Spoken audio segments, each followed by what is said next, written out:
Au niveau de ton frère, comment ça s'est passé? Ah, c'était dur.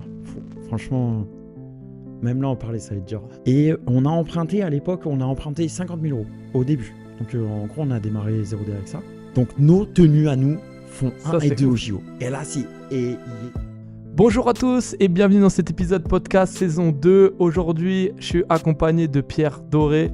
C'est le fondateur de la marque 0D. Je m'appelle Thomas, je suis moi le cofondateur de la société Move Entreprise.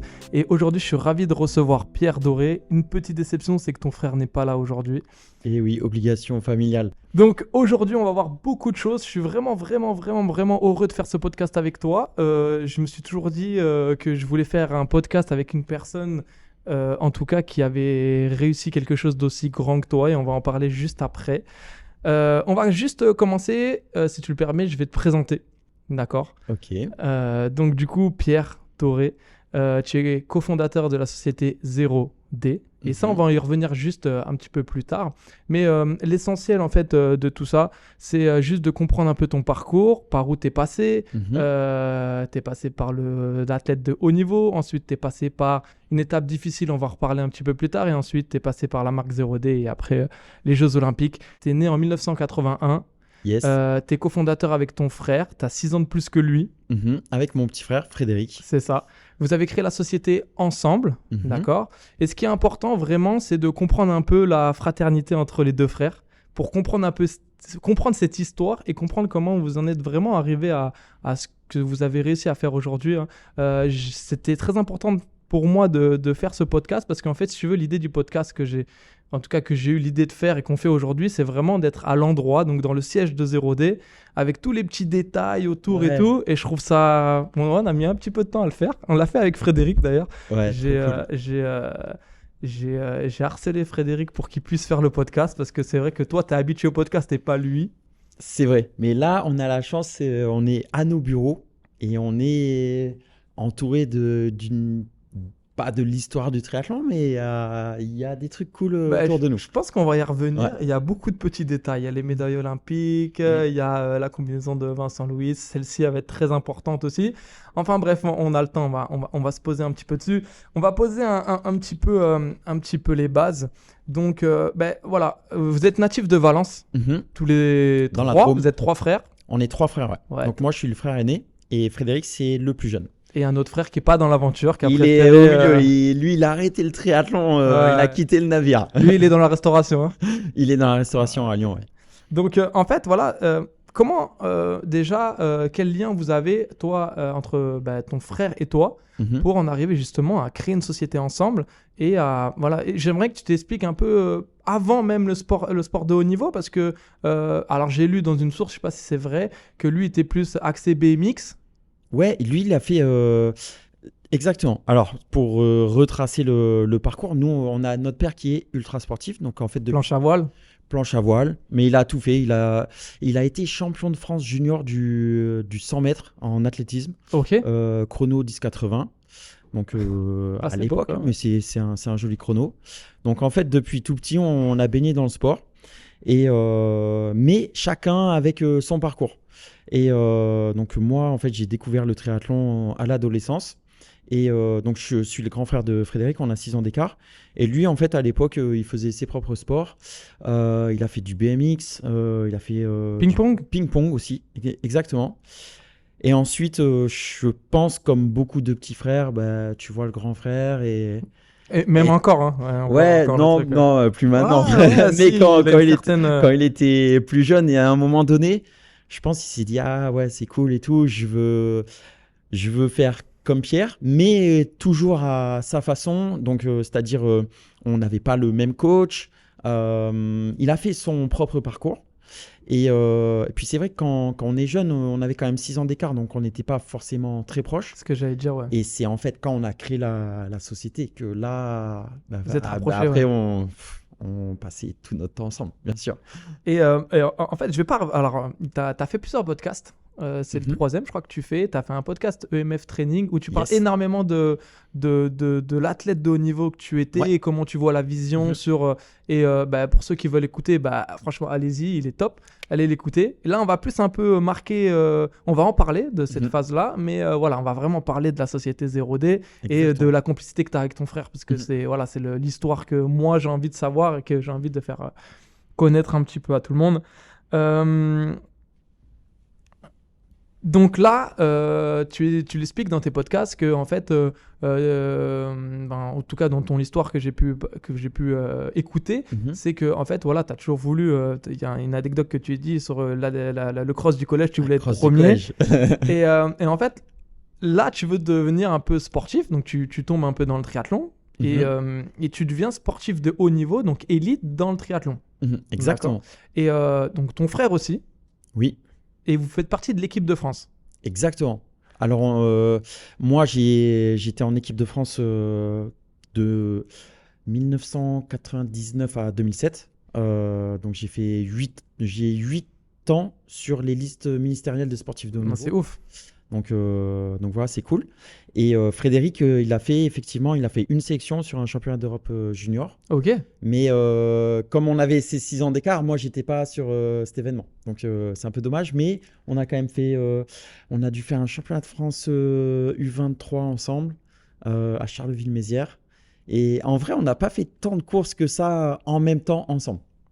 Mais voilà, il y avait quelque chose, vous avez la même passion pour le même sport, vous faisiez des compétitions peut-être, en tout cas, moi je sais que je ne suis même pas revenu sur la manière dont je suis venu te voir pour faire ce podcast, etc. Mais on va y revenir un petit peu dessus. Mais je sais que par exemple, tu vois, moi quand je faisais une course de vélo, je viens du cyclisme, et que j'avais un ami, donc là en l'occurrence toi ton frère, qui faisait une course ailleurs, je sais qu'on s'appelait et on s'expliquait la course. On disait ouais, ça s'est passé comme ça, et là je n'ai pas pu faire ça. Je pense que c'était peut-être la même chose aussi. Puis tu avais le côté grand frère qui lui donnait peut-être des conseils, etc. Non? Il y avait ça à ce côté-là à l'époque ou pas?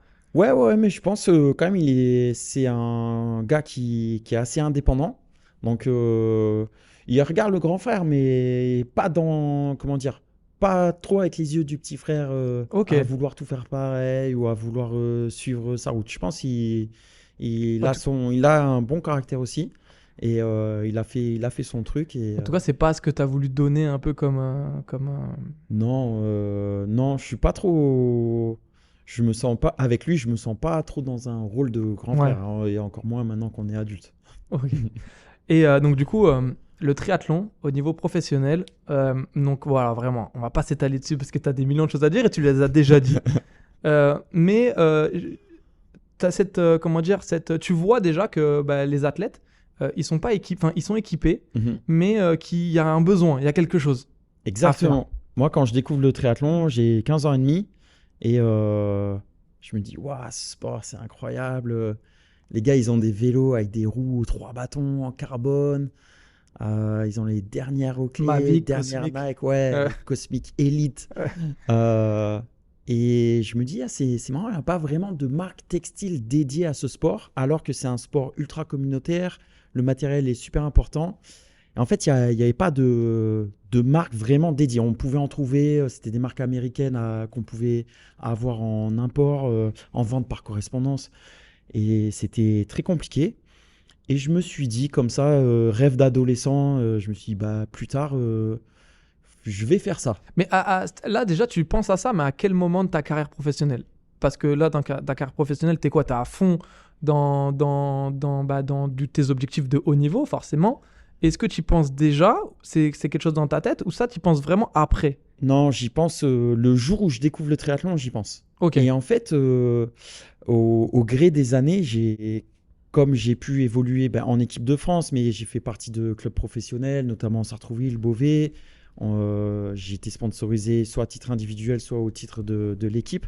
Donc tout au cours de ma carrière, j'ai reçu énormément d'équipements. Et à chaque fois, je me disais, ah ouais, cette trifonction, elle est bien, mais là, le zipper, il est trop court. Non, ils auraient dû le décaler un petit peu plus vers le bas. Ouais, tu penses, tu as déjà une vision qui... Mais je découpais des morceaux de tissu, j'essaie de dessiner. C'est ça que je voulais gratter. C'est la tenue idéale. Et aussi, peut-être important, peut-être pour les gens qui regardent le podcast, c'est que entre le moment où moi j'ai ce rêve d'adolescent et le moment où on lance la marque avec Frédéric, c'est passé 10 ans. Mais pendant ces 10 ans, bien sûr qu'il y a plein de marques textiles françaises ou étrangères qui se sont lancées. Alors que tu n'avais rien créé pour le moment. Moi, j'avais rien créé. Et à chaque fois, je me disais, mais c'est génial. Ça veut dire qu'il y a un marché. Ça veut dire qu'il y a un marché, ça veut dire qu'il y a une demande. Et en plus, je me disais, ouais, nous, on aura quand même quelque chose de différent. Parce que sur l'identité de la marque, on va axer les choses plutôt comme ça. Sur les produits, on sera peut-être un peu plus technique, etc. Donc en fait, à chaque fois que je voyais une marque naître, j'étais encore plus galvanisé dans l'idée qu'on était sur la bonne voie. C'est venu naturellement après, en fait. La suite est venue naturellement. Moi, cet état d'esprit-là, je trouve ouf parce que moi, je ne l'ai pas. Enfin, je l'ai maintenant, mais je ne l'avais pas. Je l'ai grâce à l'association que j'ai eue avec mon associé qui a 10 ans de plus que moi. Et tu vois, ce côté-là, je le trouve incroyable parce que tu arrives à t'identifier à des personnes qui font peut-être mieux que toi, qui font des choses différentes. Mais en gros, tu jalouses pas et tu te dis, ouais, ok, bah vas-y, viens, ça c'est bien, on va peut-être faire mieux, on va peut-être reprendre un peu la même chose, mais différemment à notre manière. Mais tu te dis pas, ouais, oui, mais. Et ça, je trouve ça vraiment incroyable pour l'état d'esprit parce que je pense que c'est vraiment l'entrepreneur, il doit avoir ce côté, tu vois, d'avoir des idées, etc., mais de pas jalouser. Je pense, en tout cas, c'est moi, mon état d'esprit. 300% d'accord. Je pense que la concurrence, c'est ultra sain et dans l'entrepreneuriat ou dans le sport, la concurrence nous aide à donner le meilleur de nous-mêmes. Et nous, ça nous arrive même encore maintenant. On voit d'autres marques qui vont venir avec des bons concepts marketing ou des produits qui sont aboutis. Et à chaque fois, on se dit, ils sont trop forts. Mais il faut qu'on fasse mieux. Mais ça, moi, je trouve ça, franchement, cet état d'esprit, je pense que c'est un point important de votre réussite à l'heure actuelle parce que justement, vas-y, on va faire encore mieux. Il y a ça qui se passe, on n'avait pas pensé à ça. En tout cas, voilà. Je vais faire un peu aussi la transition d'un moment important pour vous, pour la famille. C'est que, donc du coup, ta carrière professionnelle en élite, elle dure jusqu'à 2007. Ouais. C'est ça. Et en 2005, tu es diagnostiqué d'un cancer. Ouais. Et voilà, tu n'en as jamais parlé. Je t'ai demandé Alors, j'en parle, c'est vrai, j'en parle pas beaucoup, mais j'ai pas de problème à parler de ça. Bah, franchement, c'est bien que tu puisses en parler parce que je pense que ça a un rôle important dans la suite de l'aventure et dans la proximité avec ta famille et notamment ton frère. En tout cas, je pense. Oui, c'est clair. Parce que ça arrive juste avant les JO de Pékin que tu avais l'ambition de faire en tant qu'athlète. Exactement. Franchement, 2005, c'était une année très, très difficile. Même avec le recul, quand j'en reparle, c'est toujours beaucoup d'émotions qui remontent. Mais c'était, en tout cas, ça a permis pour moi de me rendre compte d'un certain nombre de choses. Parce qu'à l'époque, par exemple, j'étais énormément dans la compétition. Je prenais presque plus de plaisir à l'entraînement. Pour moi, l'entraînement, c'était vraiment du travail. Et le plaisir, c'est en compétition, quand ça se passe bien. Mais tu vois, par exemple, toi, tu roules. Mais en fait, à cette époque, avant d'être malade, je ne comprenais même pas pourquoi des gars, ils allaient rouler le dimanche pour le plaisir. Je ne comprenais pas. Pour moi, que si j'allais rouler, c'était pour être le plus fort possible. Et après cet épisode, quand je me souviens de mes premières sorties vélo, et tu es là, c'est le dimanche, il fait un petit peu beau, et tu sens l'air sur ton visage. Et là, tu te dis, ah ouais, en fait, c'est ça que les mecs qui roulent que le dimanche, ils vivent. Et j'ai retrouvé beaucoup de plaisir après à l'entraînement. Donc ça, c'était une chose qui m'a vraiment beaucoup aidé. D'ailleurs, en 2006, de reprendre beaucoup de plaisir à l'entraînement, j'ai fait vraiment une très grosse saison après en 2006. Parce que tu reviens quand même donc cancer. Ouais, je suis revenu. Tu as une opération. D'accord, qui t'empêche de pratiquer, en tout cas. C'est ça. On va pas rentrer dans tous les détails, mais j'ai eu une opération et ensuite j'ai eu une radiothérapie. Donc tous les jours, tu vas à l'hôpital faire des rayons. Ça va, moi, j'ai pas été malade comme d'autres personnes le sont ou l'ont été. J'ai quand même eu une rémission, on va dire, plutôt facile, entre guillemets, même si c'est toujours une sacrée épreuve, surtout quand on est jeune. Parce que quand on est jeune, on ne s'attend pas à ça. On se dit, ouais, peut-être que j'aurai un accident sur la route, mais on ne pense pas du tout à ce genre de truc. Et c'est dur. Et en plus, je pense que c'est dur. Pour moi, ce qui a été vraiment dur, c'est quand tu es sportif de haut niveau et que tu as la malchance d'avoir un cancer, as toujours le spectre du dopage qui est là. Et ce qui est, J'allais t'en parler. ce qui est un peu légitime dans l'esprit des gens. Mais c'était dur pour moi parce que j'ai toujours été un athlète très fortement positionné contre le dopage. Pour ceux qui ne savent pas, 0D, ça veut dire zéro dopage. Toi, tu prends de l'avance sur les questions que je vais te poser. Ouais. Je les raye au fur et à mesure. C'est ça. Et du coup, ça a été dur pour moi parce que j'ai eu des fois le sentiment de vivre une double sanction. Parce que déjà, c'est dur d'être malade. Et en fait, j'ai eu plusieurs fois, ça m'est arrivé quand je discutais avec des gens.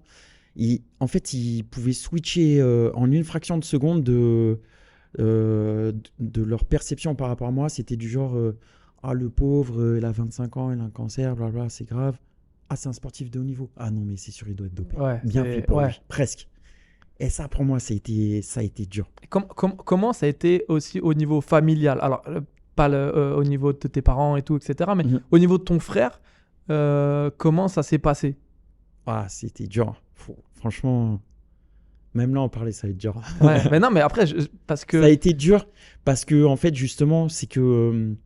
je disais, je me suis jamais senti dans un rôle de grand frère, mais justement, c'est peut-être là une des premières fois où je me suis senti fragilisé à me dire, comment dire, à pas pouvoir être pouvoir être le grand frère. Ouais, voilà, c'est pour ça que je parlais de ça tout à l'heure. C'était dur parce que je me suis dit, franchement, mes frères, je crois que c'est les dernières personnes que j'ai appelées pour leur dire. Les dernières parce qu'en gros, je me suis entraîné à le dire avec mes potes. Et à la fin, c'est plus facile quand c'est une autre personne qui était malade. Et il m'a dit, franchement, quand tu dois le dire à ta famille, c'est le plus dur. Et il m'a dit, entraîne-toi à communiquer cette épreuve à ton entourage proche. Et après, la famille, c'est une fois que tu l'as dit 20 fois, c'est un peu plus facile. Ça se voit que c'est quelque chose de marquant. Mais moi, je crois que c'est ce qui a fait vraiment le côté lien familial, etc. Quand vous avez créé cette marque, d'ailleurs, le nom, du coup, on va basculer là-dessus. Le nom 0D, donc c'est comme si tu prenais le 0, Z-E-R-O, et tu mettais le D un peu plus loin. C'est ça, 0D. C'est ça. Donc c'est 0D, truc négatif. Premier, 0 dopage. 0 drafting, parce que le triathlon, quand... même en vélo de route. Hein. Oui, on n'a pas le droit de drafter. C'est que les épreuves qu'on voit à la télé où le drafting est autorisé. 0 did not start, 0 did not finish, etc. Déjà la composition du nom, elle est archi importante pour moi. Ouais, elle est importante. Quand tu choisis une marque, c'est vrai que ce qui est plus compliqué quand tu choisis une marque, c'est déjà d'avoir soit un logo qui te représente, ou soit d'avoir un nom qui te représente. Mais là, comment ne pas mieux représenter en fait un peu déjà le parcours que vous aviez avant sur cette marque 0D? Non, c'est clair. Nous, on voulait avoir dans le nom de la marque, on voulait déjà véhiculer des valeurs. Donc, ça tombait super. Ouais, c'est top. Et en tout cas, la fraternité entre deux frères commence réellement là, parce que vous étiez, en tout cas, pas ensemble sur les épreuves de compétition. Par contre, les épreuves de compétition entrepreneuriale, elles commencent maintenant, là. Donc, moi, j'ai noté une date. J'ai noté mars 2007. Donc, bref, c'est là où vous avez... C'est pas une date importante pour toi, mais je vais dire mai 2007, c'est là où commence commercialement... Ouais, la marque. Mais la même année où tu arrêtes le triathlon. Non, mais en fait, pour faire le lien complet avec ta question, donc moi, 2005, malade. Et ensuite, justement, en fait, parce que dans ma tête, si tu veux, moi, j'avais planifié ma carrière jusqu'en 2012. J'avais planifié ma vie perso. J'avais tout planifié, en fait. Je voulais avoir un enfant, mais je voulais avoir un enfant en 2013, après les Jeux Olympiques de 2012. Et en fait, justement, je voulais créer cette marque de textile triathlon, mais je n'avais pas forcément encore une date. Et en fait, justement, la vie m'a montré qu'on n'a pas le contrôle sur tout. Ce que j'ai dit, en fait, et qu'il y a des fois des choses, en fait, tu n'as pas d'autre choix que d'accepter ce qui t'arrive. Et au début, c'est très, très dur. Surtout quand tu es une personne un petit peu comme moi, où tu veux tout contrôler, tout planifier. Et en fait, c'est à ce moment-là où je me suis dit, bon, Pierre, il y a des trucs que tu ne maîtrises pas, accepte. Et peut-être il faut que tu revoies tes plans. Et justement, je me suis dit, ça ne sert à rien d'attendre 2013. Moi, j'ai toujours eu envie d'être père depuis très jeune. Donc, je me suis dit, bon, dès que je suis guéri, let's go. Dès que je suis guéri, il faut qu'on lance la marque. et etc. Et au début, en fait, moi, je pensais naïvement que j'allais pouvoir être papa, être chef Ouais, t'avais d'entreprise planifié et continuer à être triathlète de haut niveau. T'avais Tu vois. planifié en fait même ta vie, enfin des choses que tu peux pas forcément contrôler dans la vie, Mhm. et tu l'avais planifié quoi. Ouais, j'avais planifié. Et même, je suis retombé là chez moi il n'y a pas très longtemps. J'ai une grosse boîte à souvenirs. Et je suis tombé sur un plan de carrière qu'on avait fait avec mon coach de triathlon, là, Eric Monet, un Valentinois. Et on avait fait un plan de carrière sur 10 ans. Sur 10 ans, on a marqué. On l'a fait avant que j'ai mon bac. Donc, je devais avoir 17 ans. On a marqué 1999. Il y avait une colonne vie sportive et une colonne vie perso et professionnelle. On a mis des jalons sur 10 ans. À quel âge quel âge tu avais là? J'avais 17 ans. Et comment l'âge de ton fils? Comment Ouais, Vas-y, maintenant. comment tu On va Merline, on va poser des jalons. ça vient de qui? De Ça vient de qui? ça, De c'est ton mon père, de ta non, mère, c'est vraiment c'est mon entraîneur où c'est avec mon entraîneur. On s'est dit voilà, on va essayer de poser tous ces jalons là pour arriver, tu vois, à tes objectifs. Parce que ça, c'est une question super intéressante. C'est que quand tu veux aller aux Jeux Olympiques, imaginons que tu veux faire une médaille olympique, c'est pas 1 an ou 2 de préparation. Là, notre équipe de France de triathlon, Vincent Louis, désolé, j'ai pas pris le bon exemple puisqu'il n'a pas été sélectionné. Mais Vincent, c'est 24 ans de carrière, bientôt. C'est-à-dire que Alors qu'il est jeune, hein. il est... Non, Bah, je crois que c'est ma génération, je crois, hein. Je suis pas certain. T'as quel âge? Je suis en 91, moi. Ouais, je crois que c'est un 89 ou un 90. Mais, enfin, je veux dire, jeune. Oui, il est il a encore de haut niveau. Mais pour un triathlète, il commence oui. à être quand même âgé. Mm. Il y a quand même des triathlètes beaucoup plus jeunes. Non, mais tout ça pour dire que un projet olympique, c'est pas 1 an ou 2. En fait, c'est une vie. C'est une vie. Et dans l'entrepreneuriat, c'est pareil. Pour lancer un projet, ça peut être 1, 2, 3 ans de préparation. Mais derrière, c'est une vie qu'on consacre c'est ce que m'a appris l'entrepreneuriat. J'étais très pressé avant de vouloir les choses et tout. Et après, dès que tu as une idée, un projet, tu sais très bien que ça va pas prendre rien qu'un an. Tu sais que ça va mettre du temps à se mettre en place. Et ça, tu l'apprends que, en fait, je pense, en faisant, en fait. Ouais, c'est simplement. Et donc, du coup, cette marque 0D, donc, du coup, donc, cofondateur avec ton frère, 20 000 euros d'apport. Ouais, c'est ça. De ta poche. De ma poche. Il y en a qui vont mettre 20 000 euros ailleurs. Toi, tu as décidé de mettre 20 000 euros dans la société et de créer cette société. Tu lèves, en tout cas, tu fais un crédit c'est ça. de 1 demi-million, donc de 500 000 euros. Alors, la même année ou pas? Non, pas exactement. Au début, on a lancé la marque avec pas beaucoup d'argent. Donc moi, j'ai mis 20 000 euros de ma poche au tout début de la création de la société. Et on a emprunté, à l'époque, 50 000 euros au début. Donc en gros, on a démarré 0D avec ça. Et ensuite, c'est au gré des années où en fait, on a emprunté, remboursé, etc. Et au total, on a emprunté et remboursé plus de 500 000 euros. Plus là, on avait contracté des prêts PGE il n'y a pas très longtemps qui représentaient encore quasiment 500 000 euros. Et donc bientôt, là, on aura emprunté et remboursé plus de 1 million d'euros au total depuis le début de l'aventure. Bah, félicitations. Ouais, franchement, c'est gratifiant de se dire que voilà, Franchement, c'est trop gratifiant. Là, il n'y a pas très longtemps, on a terminé de rembourser un prêt de 160 000 euros. Quand tu reçois la lettre et que c'est indiqué votre prêt est intégralement remboursé. Ah, ça fait plaisir. Ouais, tu dis. Ouais. Bah, je l'ai vu, tu l'as mis en story celle-ci. Ouais, franchement, j'étais trop fier de nous et trop fier de moi. Et aussi, peut-être ce qui est important, c'est que sur les démarrages de la société, moi, j'étais caution personnelle sur tous ces montants-là. Il y a un moment dans ma vie, j'étais caution personnelle sur peut-être 350 000 euros. Donc, c'est des responsabilités qui sont lourdes. Et des fois, de l'extérieur, justement, on ne se rend pas compte de toutes ces responsabilités-là, le stress, parce que si ça ne marche pas, moi, ma vie, elle est terminée. Donc, on n'a pas d'autre choix que de réussir. Tu réponds à la question que j'allais te poser. C'était est-ce que tu as eu envie d'arrêter dans des moments difficiles? Franchement, j'ai eu envie d'arrêter 150 000 fois.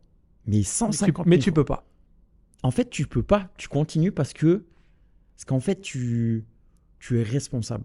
En fait, c'est la responsabilité qui te fait continuer. Parce que tu peux pas Ouais, arrêter t'es dans le comme bateau, t'as le bateau, t'es au milieu de Ouais, l'Atlantique. voilà, Vas-y, je continue. t'es obligé de réussir et de continuer. Mais c'est vrai que c'est dur. Franchement, petite anecdote.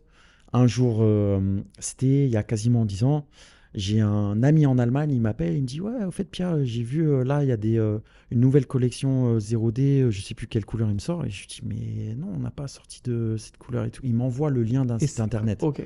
Et c'était des fringues 0D, c'était pas nous qui les avions produites et commercialisées. Ok. Donc il y avait une société en Allemagne.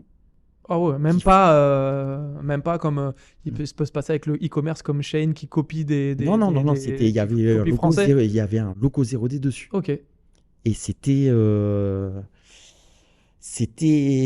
la société à la base qui nous distribuait en Allemagne qui s'était autorisée à produire des vêtements sous notre marque et à les vendre sous prétexte que ça faisait de la promotion de la marque. Donc ensuite, ça veut dire...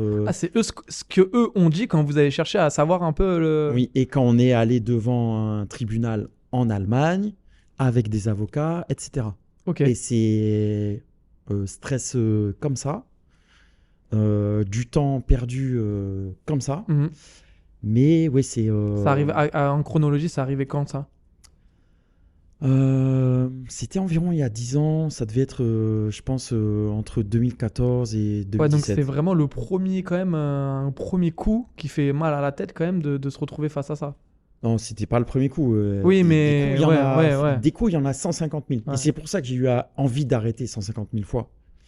Non, il y en a 150 000, mais je ne saurais même pas ce que c'est le premier coup dur. Quand on s'est eu plusieurs fois au téléphone pour faire ce podcast, ça a pris un petit peu de temps. On s'était vu la première fois donc, dans un lieu où tu faisais tes shooting photos, tu faisais un reportage pour un repérage pour tes shooting photos.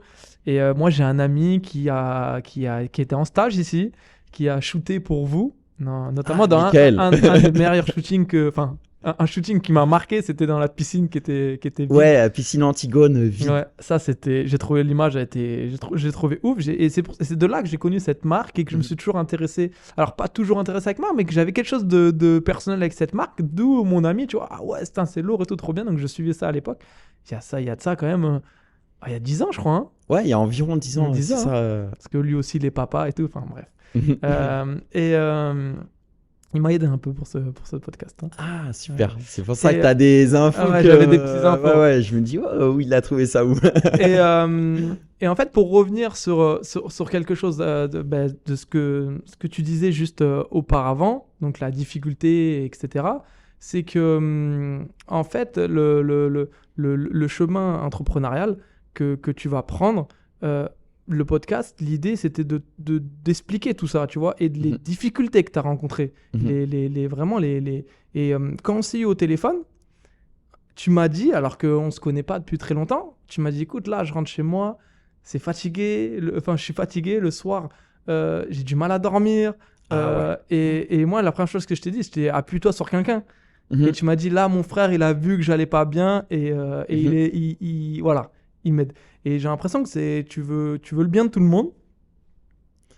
Et toi, peut-être que tu prends sur toi les responsabilités, peut-être que tu pourrais peut-être donner à quelqu'un, mais parce que tu sens que c'est toi qui dois les prendre, ces genres de responsabilités et ces genres de coups durs. Est-ce que t'es comme ça ou pas? Ouais, je suis comme ça. Et après, je pense que c'est aussi ça la vie de chef d'entreprise, entre guillemets, c'est que on doit endosser les responsabilités. Et ouais, c'est pas tous les jours marrant. Et bien sûr, là, franchement, en ce moment, c'est trop cool. Il y a les Jeux Olympiques et tout, mais c'est dur. Non, mais avant ça, il y a eu il y a énormément de travail, énormément de stress sur plein de sujets. Et c'est vrai, quand on est dirigeant, c'est je le disais, beaucoup de responsabilités. C'est beaucoup de décisions qu'on doit prendre tout le temps. Et ouais, ça, des fois, c'est compliqué. Et c'est vrai qu'en ce moment, je suis dans une phase, mais ça m'est arrivé plein de fois dans ma carrière d'entrepreneur. Je suis dans une phase où le soir, je prends des cachets pour dormir. Et le matin, Monster. J'arrête à 14h pour essayer de mieux dormir. Mais le soir, tu t'endors avec tous tes problèmes, avec ah, j'aurais dû faire ça en plus, ah, j'ai pas encore fait ça, oh, wow, cette idée est trop bien. Des fois, c'est pas forcément négatif, parce que des fois, tu es dans des cycles, tu vois, où tu as une très forte créativité, tu as beaucoup d'idées, et c'est dur. Enfin, et bah, petit conseil pratique, quand ça arrive, ça le soir, le mieux, c'est de pas rester dans le lit et de réfléchir. Le mieux, c'est de se lever, noter les idées. T'as du mal à couper quand tu rentres? Mais tu coupes jamais. Ouais. Tu coupes jamais. Jamais. Tu peux pas couper. C'est impossible. Ou alors. Et en plus, chez toi. Après, je sais pas. En plus, chez toi, j'ai quand même. T'as pas de télé, t'as pas d'internet. Ouais. J'ai pas de télé, j'ai pas internet chez moi. J'ai un téléphone avec un partage 4G. J'ai un ordinateur. Donc, mais en fait, il n'y a rien qui peut te faire couper en fait. Non, je suis pas un moine Shaolin. Mais c'est vrai qu'en plus, tiens, on parle de couper. En fait, des fois, on se rend pas compte, mais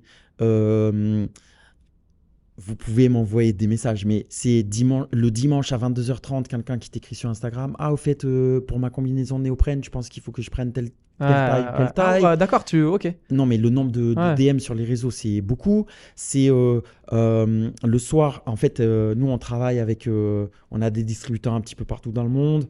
On a des fournisseurs aussi un peu de partout dans le monde. Donc, aujourd'hui, il y a beaucoup de boulot en direct sur WhatsApp. Il y a des gens, on travaille que sur WhatsApp. Moi, j'ai WhatsApp sur mon ordi. C'est comme ça que j'échange avec beaucoup de fournisseurs. Et avec les décalages horaires, en fait, je te donne un exemple. Tu es à la salle, tu veux t'entraîner ou imaginons, tu veux courir. Tu vois un WhatsApp à 21h30. Ouais, au fait, sur le TechPack, c'est ça ou c'est ça? Ben, moi, je m'arrête, tu vois, je coupe l'entraînement. Oui, non, en fait, c'est ça qu'on veut faire et tout. Tu te lèves le matin, tu as tous les WhatsApp de l'Asie parce qu'ils sont 7 ou 8 heures en avance. Mais tu sais que tu as des gens qui veulent ça, qui veulent arriver à ça, tu vois. Ouais, non, mais réfléchissez bien. C'est pas drôle tous les jours. Et c'est vrai qu'après, là, j'ai qu'un seul téléphone. Et là, je suis en train de me dire, il faut que j'ai un téléphone pro et perso. Et un téléphone perso. Et en même temps, je me dis, non, mais j'aurais toujours la curiosité de voir s'il y a un truc qui va pas. Parce que, en fait, tu vois, quand il y a un truc, par exemple, sur l'Asie, moi, je me dis tout le temps, ouais, ben, si ils travaillent tous le samedi, et quand c'est des chefs d'entreprise en Asie, ils travaillent aussi le dimanche. Et franchement, ils ont une capacité de travail, c'est des monstres. Mais par exemple, le vendredi soir, je me dis, bon, ben, si là, je lui écris à 22h, lui, dans 3-4 heures, il a mon email parce que ce sera 6 ou 7 heures le matin, il va me répondre. Et moi, quand je me lève, j'ai déjà la réponse. Et si je lui réponds le samedi matin, lui, c'est avant sa fin de journée et il pourra encore me répondre. Et moi, je pourrais répondre samedi soir. Et là, j'ai gagné 2 jours par rapport au gars qui, lui, il a quitté le bureau à 18h et il regardera ses emails le lundi matin à 9h. Je me dis que j'ai gagné 2 jours sur lui. Et après, t'es pris comme ça dans ce rythme. Personne t'a dit un jour, Mais si, mais plein de fois. Mais moi le premier. Ouais. Mais après, comment dire? C'est aussi des phases. C'est des phases. Là, en ce moment, il y a beaucoup de choses. J'ai eu des phases où je travaillais beaucoup moins dur. Et voilà, c'est un peu, franchement, c'est comme un sportif. C'est avant une grosse compète. Là, tu m'as dit, là, on est le 7 juin aujourd'hui, on enregistre. Tu m'as dit jusqu'au 15 juin, là, c'est tête dans le guidon, on y va, quoi. Ouais. Puis en plus, il y a toujours des trucs qui se rajoutent et tout. Et en plus, avec ça, on te donne des challenges, puisque tu as fait au côté sportif, tu as fait l'Aerox de Bordeaux, je crois. Ouais. Donc on te rajoute en plus des challenges. En plus, je me souviens que sur le premier podcast, tu m'avais appelé, tu étais en zone 2 sur la SoBike, je crois. Ouais. Et tu m'appelles, tu dis ouais. Non, mais c'est pour ça que ça m'a marqué. Non, c'est sûr. Après, là, tu vois, par exemple, très bon exemple. Irox Bordeaux, bon, c'est vrai que je me suis fait une petite blessure là-bas, mais depuis Irox Bordeaux, je me suis quasiment pas entraîné. Ouais. Quand je dis quasiment pas, c'est vraiment pas cette semaine. Je me suis pas entraîné de la semaine, cette semaine. On est vendredi soir, j'ai rien fait de la semaine. Et ceux qui me connaissent bien, ils y vont, ah ouais, parce que je suis Ça, pas tu du genre reviens. à, C'est vrai que je tu suis reviens. pas du genre à skip des trainings. C'est vrai que ça, tu reviens souvent, surtout aussi par rapport à comment dire, l'éducation que tu as eue avec ton fils Ouais, carrément. jusqu'à ses 3 ans, où tu disais que t'as repris un pain. Tu t'es dit que tu pouvais faire du sport avec lui à partir du moment où il savait faire du vélo. Ouais. Voilà. Donc tu pouvais courir à côté de lui. Ah et, ouais. et je vis un peu la même chose en ce moment parce que mon petit il a 2 ans et c'est vrai que bon bah voilà, il faut attendre, il faut être patient. Bientôt les footings où lui il va être sur Ouais, le vélo. c'est ça. Quoique la course à pied c'est pas mon point fort, mais moi je suis plus vélo, tu vois. Ouais. Je me suis jamais lancé dans le triathlon, mais c'est vrai que t'as envie de partager ces genres de choses avec ton petit, mais il faut attendre. Et t'as des phases dans la vie où tu peux pas t'entraîner tout le temps, tu vois. Il faut. C'est exactement ça. Et une fois de plus, on en revient aux responsabilités. C'est voilà, quand tu es parent, ben, ta priorité, ça doit être ton enfant. Et ton sport, il doit passer en second. Ça ne veut pas dire que c'est blanc ou noir. Ça ne veut pas dire que c'est soit tu t'occupes de ton fils, soit tu fais du sport. Tu peux faire les deux. Mais ta priorité, ça doit être ton enfant. Et après, voilà, c'est dur de tout concilier dans la vie. Mais il faut savoir se dire, OK, ben, moi, cette année, je me suis dit, OK, enfin, c'est même pas, je me suis dit, mais 2024, c'est l'année des Jeux, c'est... si t'es pas focus dedans, c'est notre vrai. priorité. Si t'es Enfin, pas focus et encore, là, tu seras focus quand dans ta vie? 2024, c'est une grosse année pour toi, hein. Bon, pour ton fils, pour toi, pour plein de choses. Mais bon, on en reparlera un petit peu après.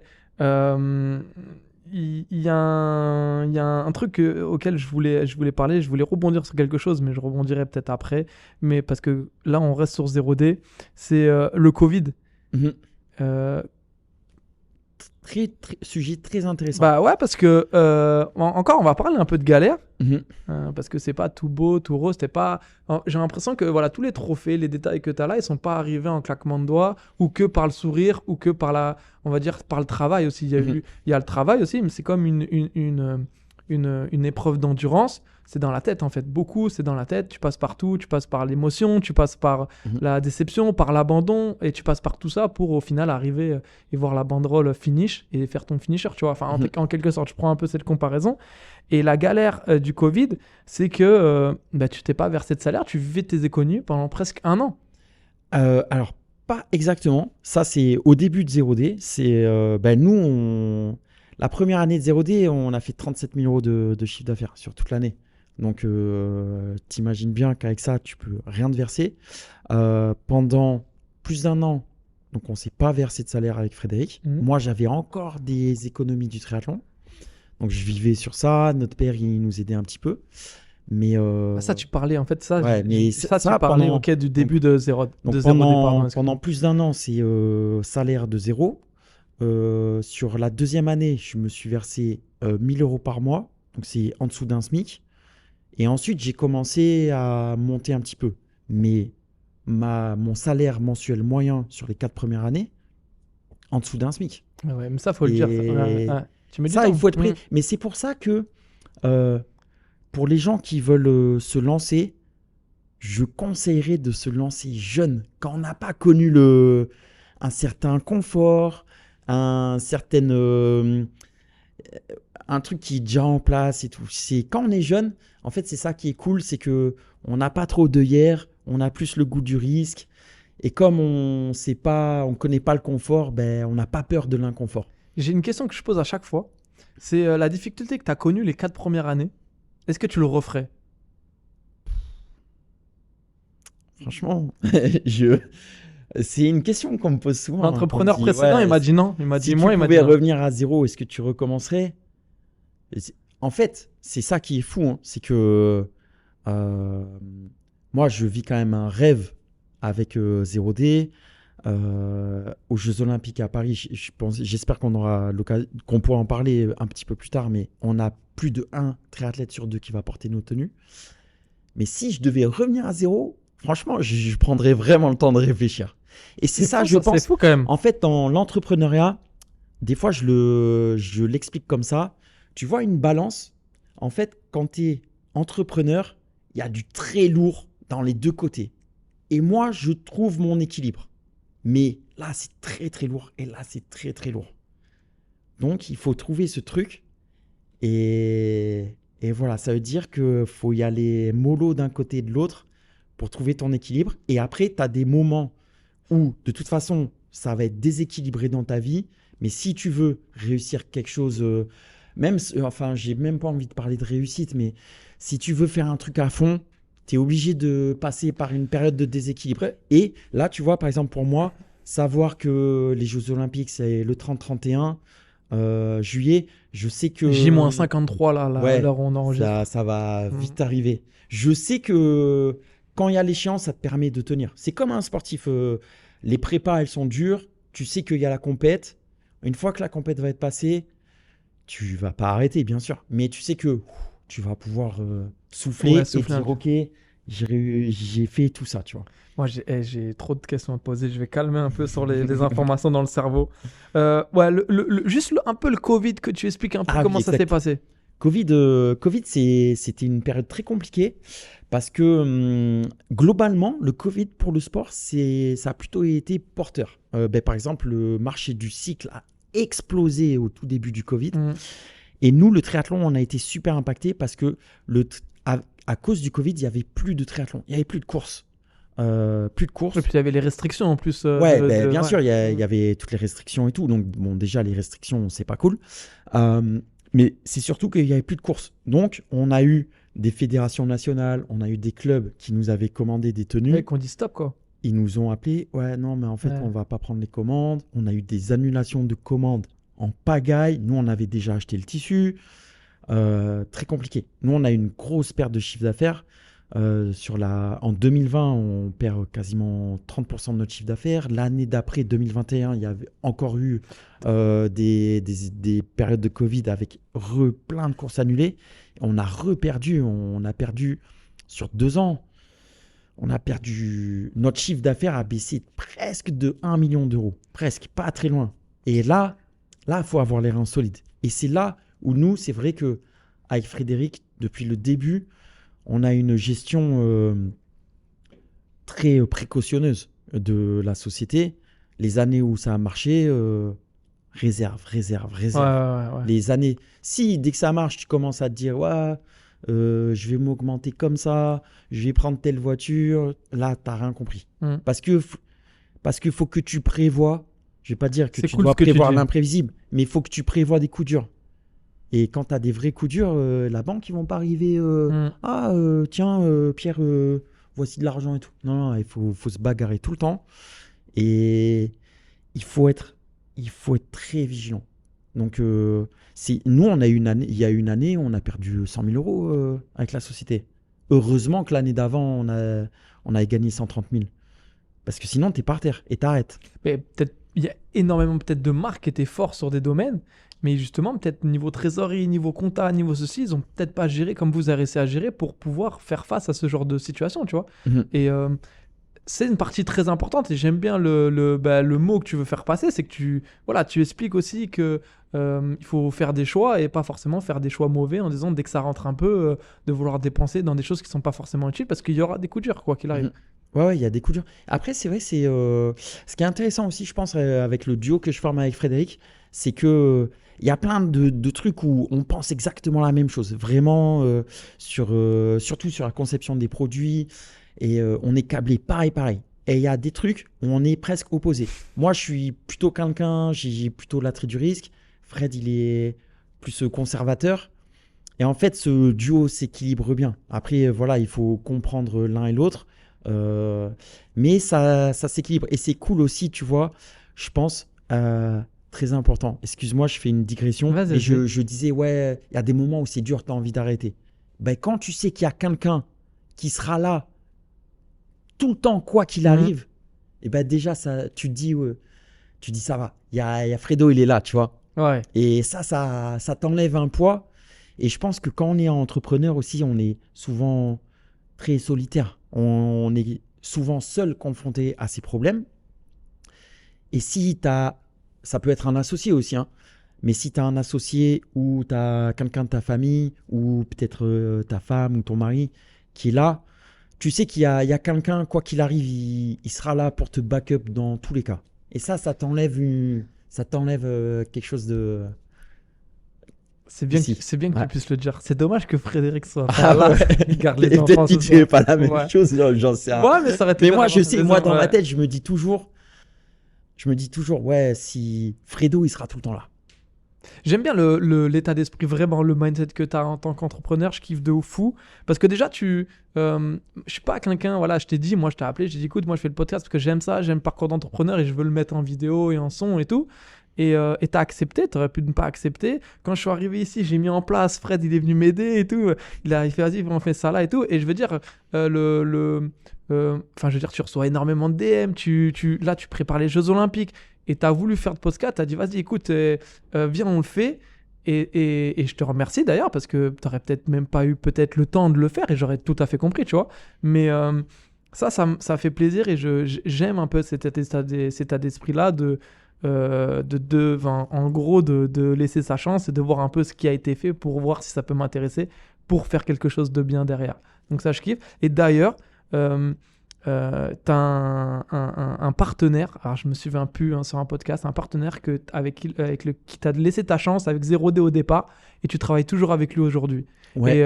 Et tu t'as même dit, en fait, ça m'a tellement donné de valeur quand il a kiffé le projet que ben, maintenant je suis encore avec lui et que voilà, ça m'a donné énormément d'énergie au départ. Ça, c'est un truc cool de notre aventure. Et peut-être pour les gens qui sont intéressés par l'entrepreneuriat, ça peut être quelque chose auquel ils sont confrontés. C'est-à-dire, je disais tout à l'heure, ouais, c'est cool de se lancer quand on est jeune.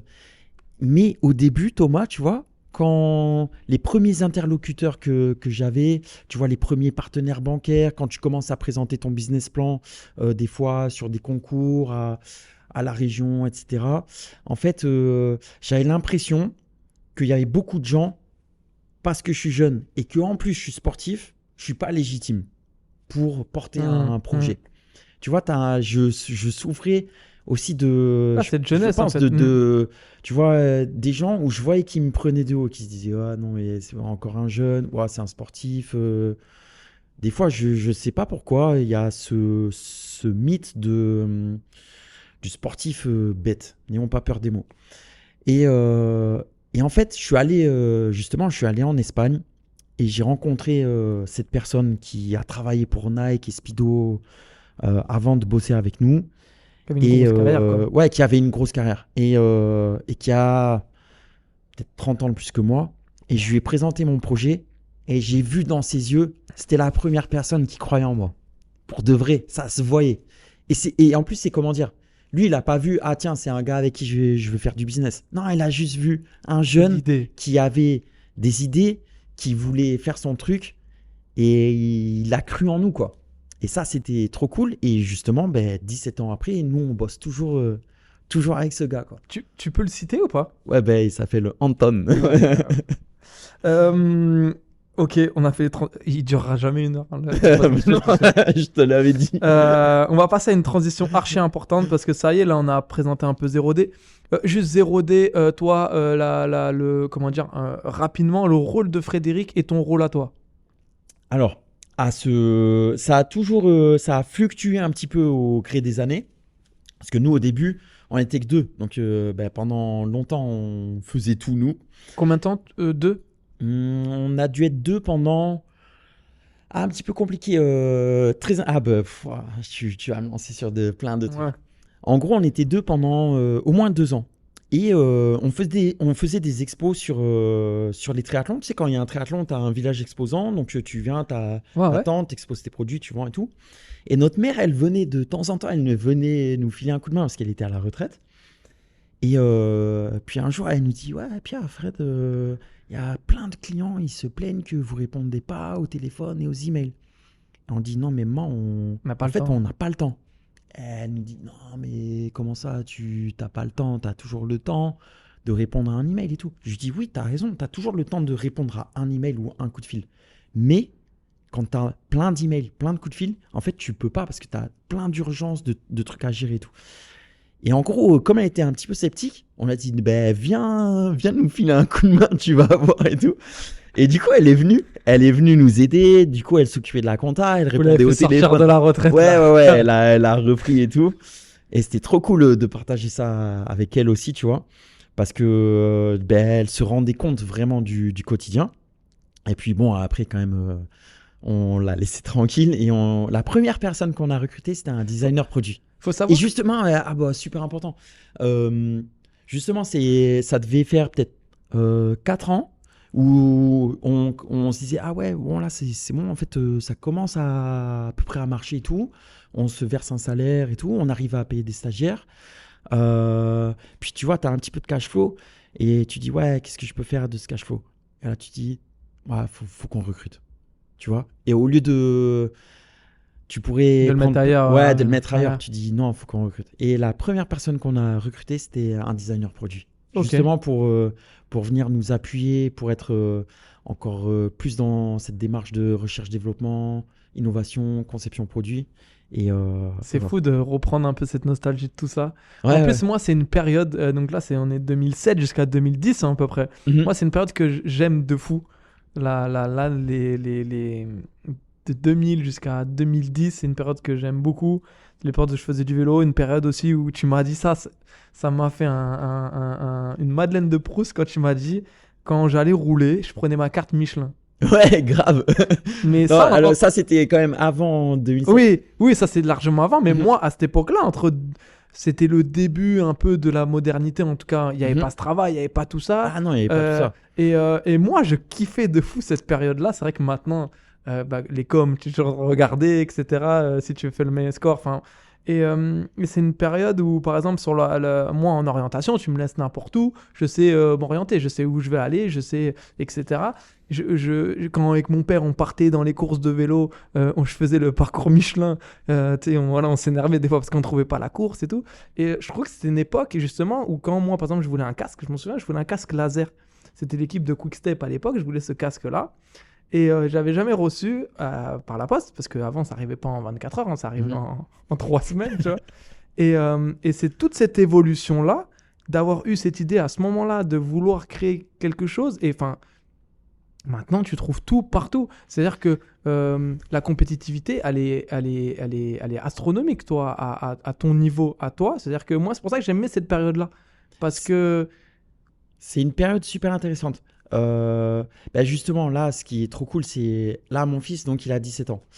Et je lui disais, tu vois, quand j'étais même plus jeune que toi, 15-16 ans, quand je me souviens, je suis allé faire championnat d'académie de triathlon à Saint-Étienne.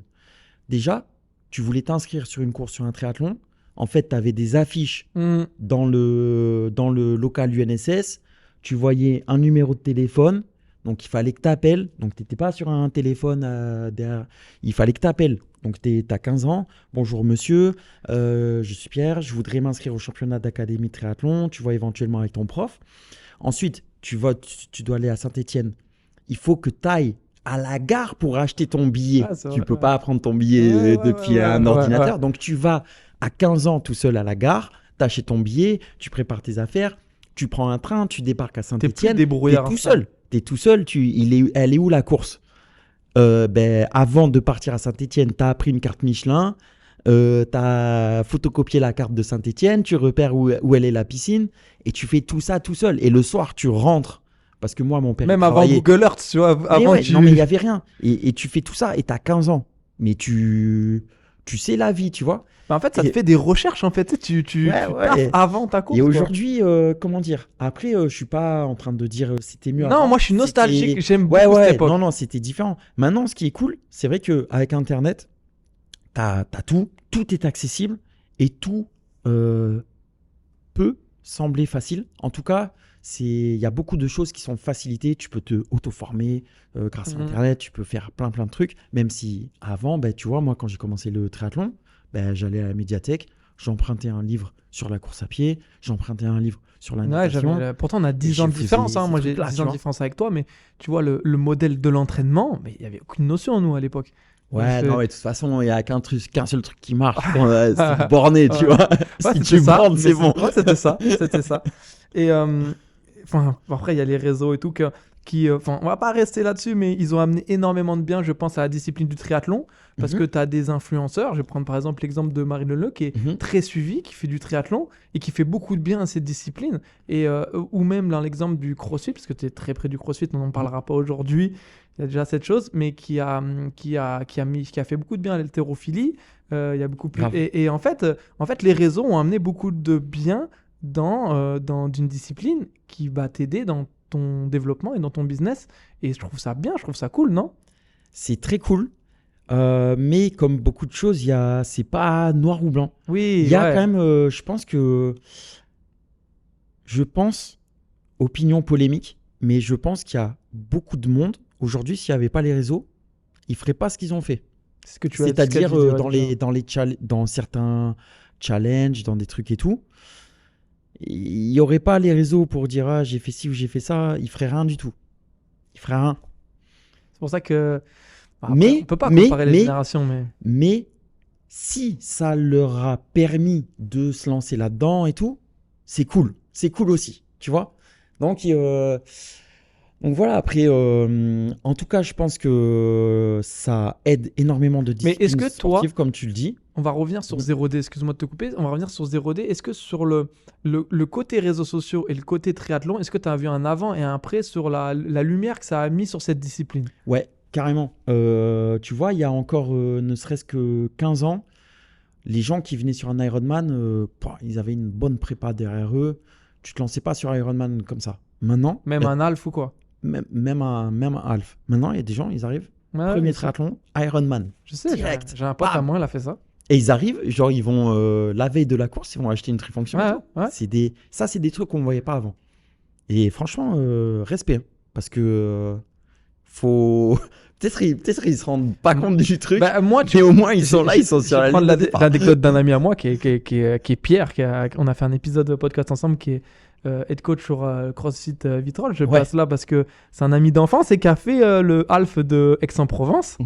Et en fait, bon, il attendait son petit et il s'est pas forcément préparé. Moi, je viens du vélo, donc je lui dis vas-y, écoute, si tu veux, sur l'aspect vélo, je peux te montrer des choses. Je crois qu'il fait 2 sorties, 3-4 sorties. Et il fait une sortie avec moi, avec une cassette trop petite à l'arrière. Il faut savoir qu'il y avait, je crois, il y a 1005 de dénivelé. Il y a une bonne bosse, il y a une bonne bosse sur la fin. Il y a un bon radar. Je lui ai dit, mais tu peux pas faire ça. C'est pas possible. Et en fait, c'est ça. En fait, il s'est lancé dans ce challenge-là sans trop savoir. Il est arrivé sur la course à pied, il a crampé sur un semi, quoi. Et bon, il a fini. Mais ouais, après, bon, c'est quand même un crossfitter. C'est quand même des gars qui ont une base, tu vois. Là, mais c'est vrai que, moi, je te parle de gens qui n'ont pas de base. Pas de base, mais qui ont des bases pas faibles, tu vois, parce que je veux pas être trop dur, mais ils n'ont pas les bases en tout cas de Pierre, je pense. Ouais. Ils sont loin de ça. Et ils se lancent dans l'aventure. C'est des fous. Respect, franchement, respect. Ouais, moi, je sais ce que déjà, un Ironman, même préparé, c'est dur. Alors, pas préparé. En fait, toutes les épreuves comme ça, c'est vraiment, partir dans l'eau à plusieurs, c'est des choses qu'il faut apprendre. C'est des choses que tu peux pas. Voilà, moi c'est ma vision des choses. Hein. Je sais que j'ai fait du vélo longtemps et je sais que moi me lancer dans un Ironman half, j'en serais. Parce que moi j'ai envie de faire le sport. Je fais juste une parenthèse comme ça et j'ai envie quand même de prendre du plaisir. Si c'est pour faire finir et se dire j'ai pas pris de plaisir. Je suis d'accord. Et il te faut avoir une petite prépa justement pour prendre du plaisir en course, sentir que tu domines un peu ta course. Si tu n'arrives pas préparé et que tu subis pendant 14-15 heures, c'est compliqué. Bon. Ah, tu as parlé de cette expérience-là. Si les gens veulent écouter ton histoire sur celui d'Embrun. Ah ouais, l'Embrunman. Voilà, tu l'expliques très bien. C'est sur EMF Trading et allez l'écouter. Voilà. Ça, prévoyez 2h40 de temps libre. Bon, maintenant on va passer à un personnage important. Je ne l'ai pas mis là par hasard. C'est Yann Frodeno. Tu seras la meilleure personne pour expliquer un petit peu cette personne et ce qu'elle a amené pour 0D. Yann Frodeno, c'est une histoire incroyable. En En fait, c'est un gars, je crois qu'on est de la même année ou on a un an d'écart. En tout cas, on a toujours fait des compétitions junior, U23 et tout ensemble. Et donc, c'est un gars que j'ai croisé tout le temps en compète. Il a couru en France. D'ailleurs, il parle plusieurs langues. Il parle très, très bien français. Et bref, on lance 0D avec mon frère donc en 2007. Et en avril 2008, il y a un numéro allemand qui m'appelle. Je décroche, il me dit « Ouais, salut Pierre, c'est Yann Frodeno et tout. » Alors, pour ceux qui situent pas le personnage, Yann Frodeno, champion olympique, recordman sur Ironman Hawaii, champion du monde Alpha Ironman, champion du monde Ironman, c'est le GOAT du triathlon. Il a tout gagné, c'est une légende vivante. Mais à l'époque, quand il m'appelle, c'était un top athlète, mais c'était pas la star qu'il est maintenant. Si vous êtes de la même génération, vous avez à peu près le même âge, donc il était. Ouais, c'est ça. Et donc il m'appelle et il me dit ouais voilà on a reçu la dotation ASICS pour les Jeux Olympiques, donc Jeux Olympiques de Pékin. On a reçu la trifonction, mais la trifonction elle est pas terrible. Et je sais que tu as lancé ta marque 0D, j'ai déjà eu des bons échos et tout, on se connaît bien, je sais que tu es carré et tout. Est-ce que tu serais OK pour faire des prototypes pour ASICS et ASICS t'achète les tenues et tu les fais aux couleurs de l'Allemagne, etc. Et je dis ouais, bien sûr, pas de problème. Donc on fait les protos pour toute l'équipe d'Allemagne. Ils reçoivent les trifonctions. Et là, ils se disent... et là, en fait, il me dit, ouais, les tenues, c'est les meilleures qu'on a jamais eues. Et il se passe à peu près la même chose avec l'équipe nationale suisse. Et en plus, on a fait... Avec l'entraîneur qui appelle... Ouais. Avec un Suisse qui appelle... ça, c'est mon frère qui comme quoi, on répondait au téléphone, malgré ce que ma mère, elle dit. Mais ouais, il y a un Suisse qui appelle, il dit « Bonjour ». C'est Iwan de la Fédération Suisse. Que toi, tu connaissais, toi. Et moi, je le connaissais parce que mon frère, il le connaissait pas. Mais lui, c'était le DTN de la Suisse. Et comme moi, en fait, j'étais en équipe de France. Et tu vois, c'est un petit milieu, le triathlon de haut niveau. Surtout à l'époque, surtout à cette époque-là. Exactement. Mais même encore maintenant. Ouais. Et du coup, je dis, mais non, c'est Iwan. Non, c'est pas une blague et tout. C'est sérieux. Et du coup, on a fait les tenues de la Suisse, les tenues de l'Allemagne. Et on a fait aussi les tenues pour le Canada. Et Trois équipes à Pékin. 3 équipes à Pékin. Déjà, un peu le rêve olympique, tu vois. Déjà, un peu le rêve. Et puis, tu vois, en plus, c'était... je me revois... le tissu, il est fabriqué en France. Et les tenues, la confection a été à Barcelone. Et en fait, les équipes nationales, la plupart, ils étaient en stage en Corée du Sud. Ils n'étaient pas en Chine. Et ils sont allés bien avant les JO. Il y a des équipes qui sont restées un mois en Corée du Sud. Et je me souviens, on allait à Barcelone avec Fred récupérer les tenues parce que tout ça, c'était décidé au dernier moment. On avait fait des protos, ça a été validé et tout. On conduisait la nuit, on allait à Barcelone, on était aux ateliers, on récupérait les tenues, on rentrait à Montpellier, on marquait les tenues, on envoyait en UPS direct le jour même. Et on a marqué nous-mêmes. Tu vois, ces tenues, elles sont passées dans nos mains. Et là vient la course. Et T'es où là à ce moment-là? Là, je suis devant la télé avec Fred dans son appart. Okay. Dans son appart qui servait de local 0D. Ok. Et à la télé. Donc on n'est pas là, quoi. On n'est non, on n'est pas du tout là. On était, nous, on a commencé à la maison en fait. Au début, tu avais des trucs dans le garage. Moi, j'étais dans la chambre dans la chambre de mon fils, tu vois. Et après, on a pris l'appart de Fred. Et après, on a loué un premier local de 80 mètres carrés. 12 mois après, on a pris le local d'à côté qui faisait 160. Ouais, donc, et après, on a acheté ici. Step by step. Ouais, step by step. Mais donc, on est avec Fred devant la télé. Et là, en fait, il y a un petit groupe d'athlètes et ça s'égrène. Et ça vient un sprint final. Et là, tu vois Yann Frodeno qui gagne et Simon Whitfield qui fait deuxième. 2 ou 3, je sais plus. Non, je crois qu'il fait, il fait deuxième. Donc, nos tenues à nous font 1 et 2 au JO. Et là, quelques jours avant, elles étaient dans nos mains. Et là, tu vois, c'est incroyable. C'est un feeling indescriptible. Mais tu penses à quoi? Tu penses à dire, ouais, on a réussi? Ou c'est le début, ça y est, on va tout péter? Ah non, pas lui. Je sais pas, non? Je me suis jamais dit, c'est le début, on va tout péter. Jamais, jamais. Je me suis dit... Non, j'étais juste content de voir notre travail à la télé en réussite. Et ça, c'est des feelings trop cool pour les gens qui sont entrepreneurs. Et ben là, je pense vraiment à du textile. C'est quand tu croises, j'ai plus ce souvenir exact dans ma tête, mais quand tu croises quelqu'un qui porte les vêtements de ta marque, mais que c'est pas ton pote, tu vois, tu le connais pas. Ce que tu m'as dit. Et là, tu croises dans la rue un gars, tu vois, qui est en 0D. Ouais. Là, tu dis, ouais, putain, trop cool. Et souvent, des fois, je vais voir les gens et je leur dis, Du coup, si tu vas sur les compètes de triathlon, il n'y a que du 0D. Hein. oui, non, bon, maintenant c'est différent, mais quand c'est au début, les premières fois où tu vois le fruit de ton travail porté par des gens qui sont ni ta famille ni tes amis, c'est cool, c'est des bons moments. Mais pour revenir, tu vois, non, mais quand tu dis ouais, c'est bon, on va tout péter, jamais. Non, mais pas dans le sens on va tout péter, dans le sens ça y est, c'est parti, on y va, là, Fred, ça y est, c'est parti. Genre, en gros, tu vois, il s'est passé un truc, quoi. Ouais, non, il s'est passé un truc, mais je me suis pas dit, on vient d'allumer la mèche d'un pétard. Pas du tout. Mais. Quand même, parce que ça vous fait rentrer dans les. Enfin, c'est ce qui vous fait rentrer dans les Jeux Olympiques. Ouais, c'est clair. Mais non, je sais pas, je pense que sur le moment, c'était plus la satisfaction. Tu vois, on avait travaillé dur, c'était aussi pareil, des gros moments de stress. C'était plus juste la satisfaction de. Puis en plus, tu vois, Yann, c'est un mec, il est extra. Simon Whitfield, c'est un gars, il est extra. Et quand tu bosses avec des gens qui sont comme eux, c'est que du plaisir. Ouais, c'est incroyable. C'est que du plaisir. Et permets-moi, Thomas, de revenir sur une anecdote justement qui est l'inverse et qui va revenir sur est-ce que tu as eu envie d'arrêter 150 000 fois. La première fois qu'on est allé sur une grosse expo, c'était l'Ironman Nice et c'était en 2007. Et donc, c'était au mois de juin 2007. On avait fait une petite expo qui était sur le triathlon de Valence, mais nous, on est originaire de Valence. Donc, c'était facile. Ouais. Et en gros, on vient sur l'Ironman Nice. Et là, tu vois, avant d'arriver là, tu fais des projections.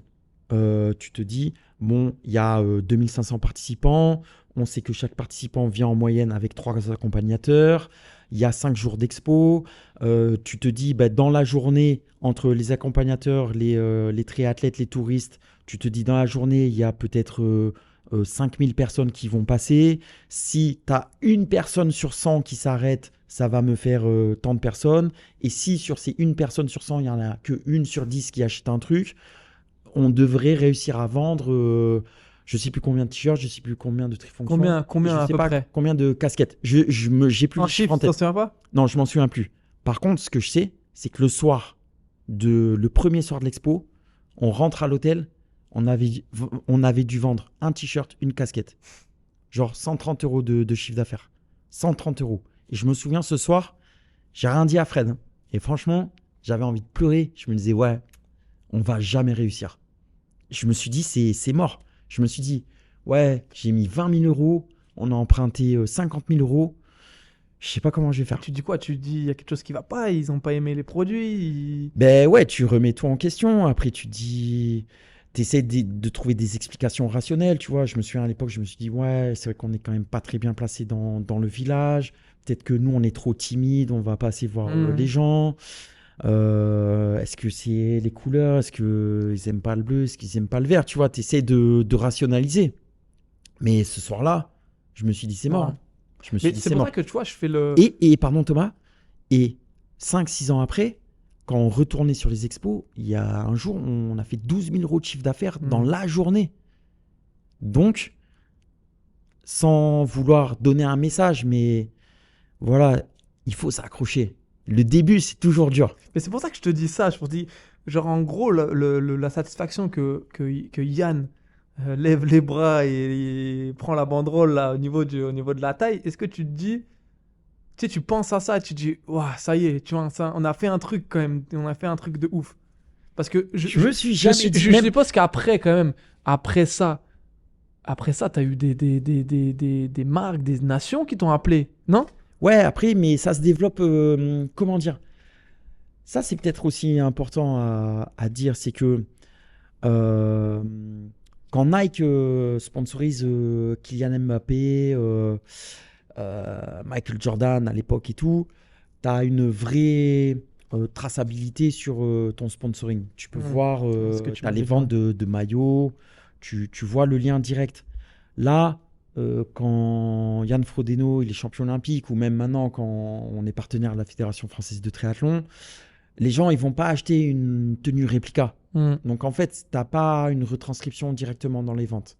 Mais tu te dis, ok, ça va contribuer à la notoriété. Après aussi, attention, la tenue, elle était sous les couleurs de ASICS.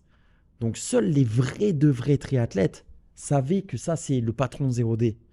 Ils savaient, ok, c'est 0D, mais les gens qui s'intéressent... encore, ils n'avaient pas forcément trop de sources à l'époque. Ils n'avaient pas trop de sources. En plus, c'était un petit peu les débuts d'Internet, mais c'était les débuts de Facebook. Je crois que je me suis inscrit sur Facebook en 2007. Donc, début de 0D. Mais tu n'avais même pas les pages de marque et tout. Ouais, donc il fallait vraiment être un insider pour savoir. Mais c'est un jalon que tu poses. Et après, il faut continuer. Mais il faut jamais... Tu vois, à aucun moment, je me dis...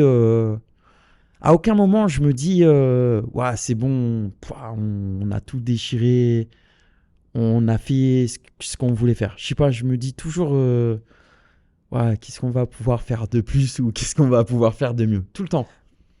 Bah, franchement, qu'est-ce qu'on va faire de mieux Franchement, là. Qu'est-ce qu'on va faire de mieux Première Olympiade, 3 équipes. Ouais, 3. Deuxième, 7.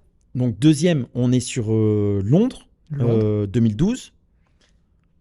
Troisième, ensuite, Rio. 9.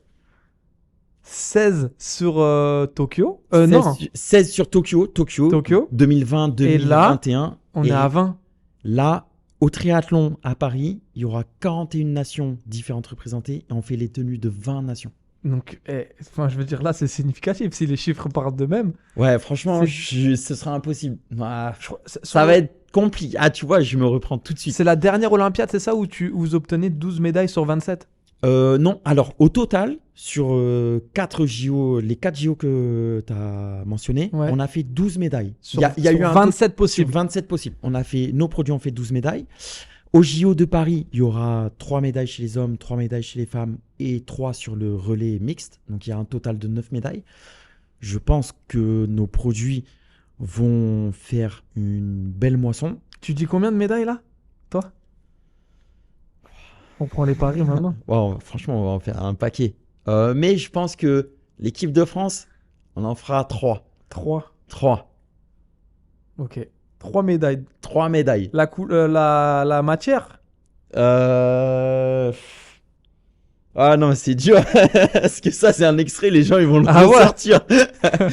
En même temps, je pense qu'on fera une médaille d'or.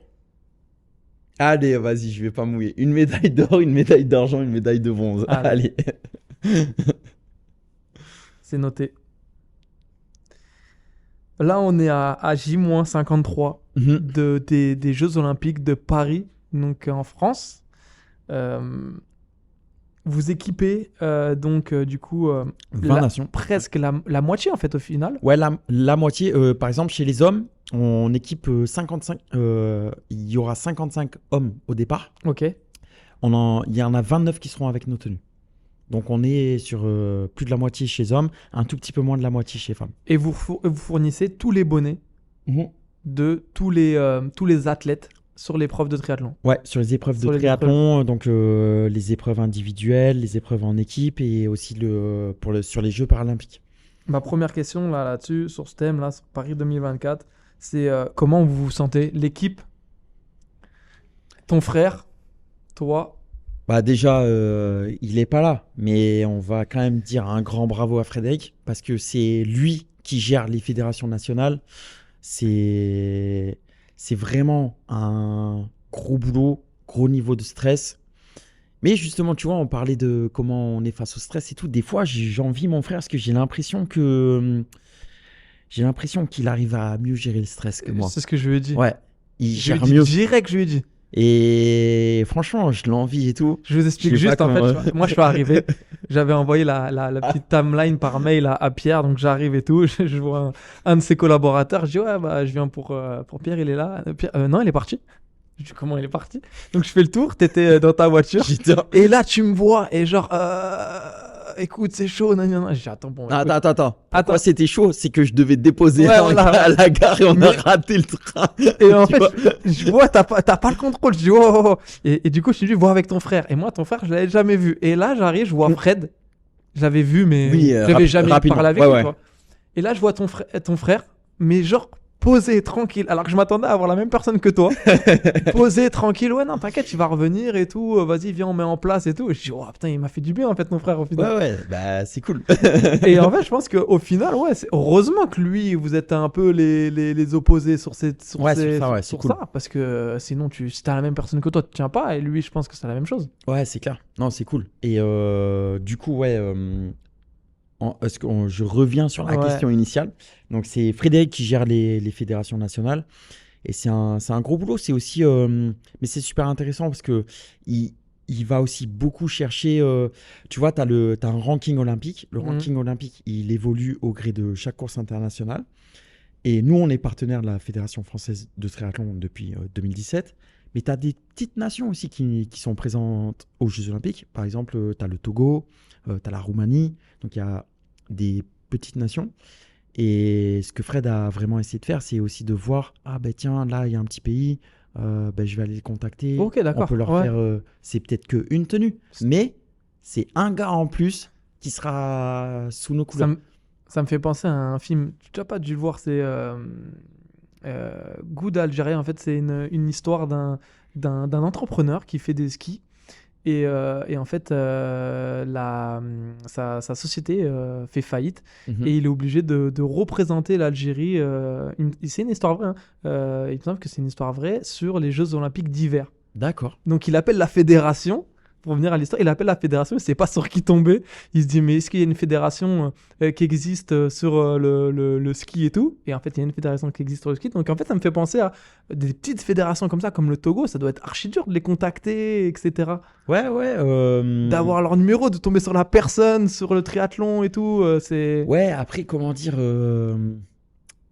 nous, on a notre réseau. Donc, Ouais. au final, c'est relativement simple parce qu'on travaille avec la World Triathlon. Ouais. Donc, notre Oui, en fait, interlocuteur ouais, à c'est la vrai World que- Triathlon, C'est on a vrai tous qu'en fait, t'as les qu'on veut. contacts. Oui, ouais. On a c'est tous les vrai. contacts. Mais c'est bien que tu puisses le Mais dire. Mais non, peut-être un truc intéressant à dire, c'est que un réseau, c'est super important, ça aide à réussir, mais c'est le produit qui fait la réussite. Tu peux avoir le meilleur réseau du monde, des amis qui veulent te filer un coup de main, si ton produit ou ton service, Il est pas à la hauteur, il ouais. est pas à la hauteur, tu fais pas tu deux fais fois rien du appel tout. à- Ouais.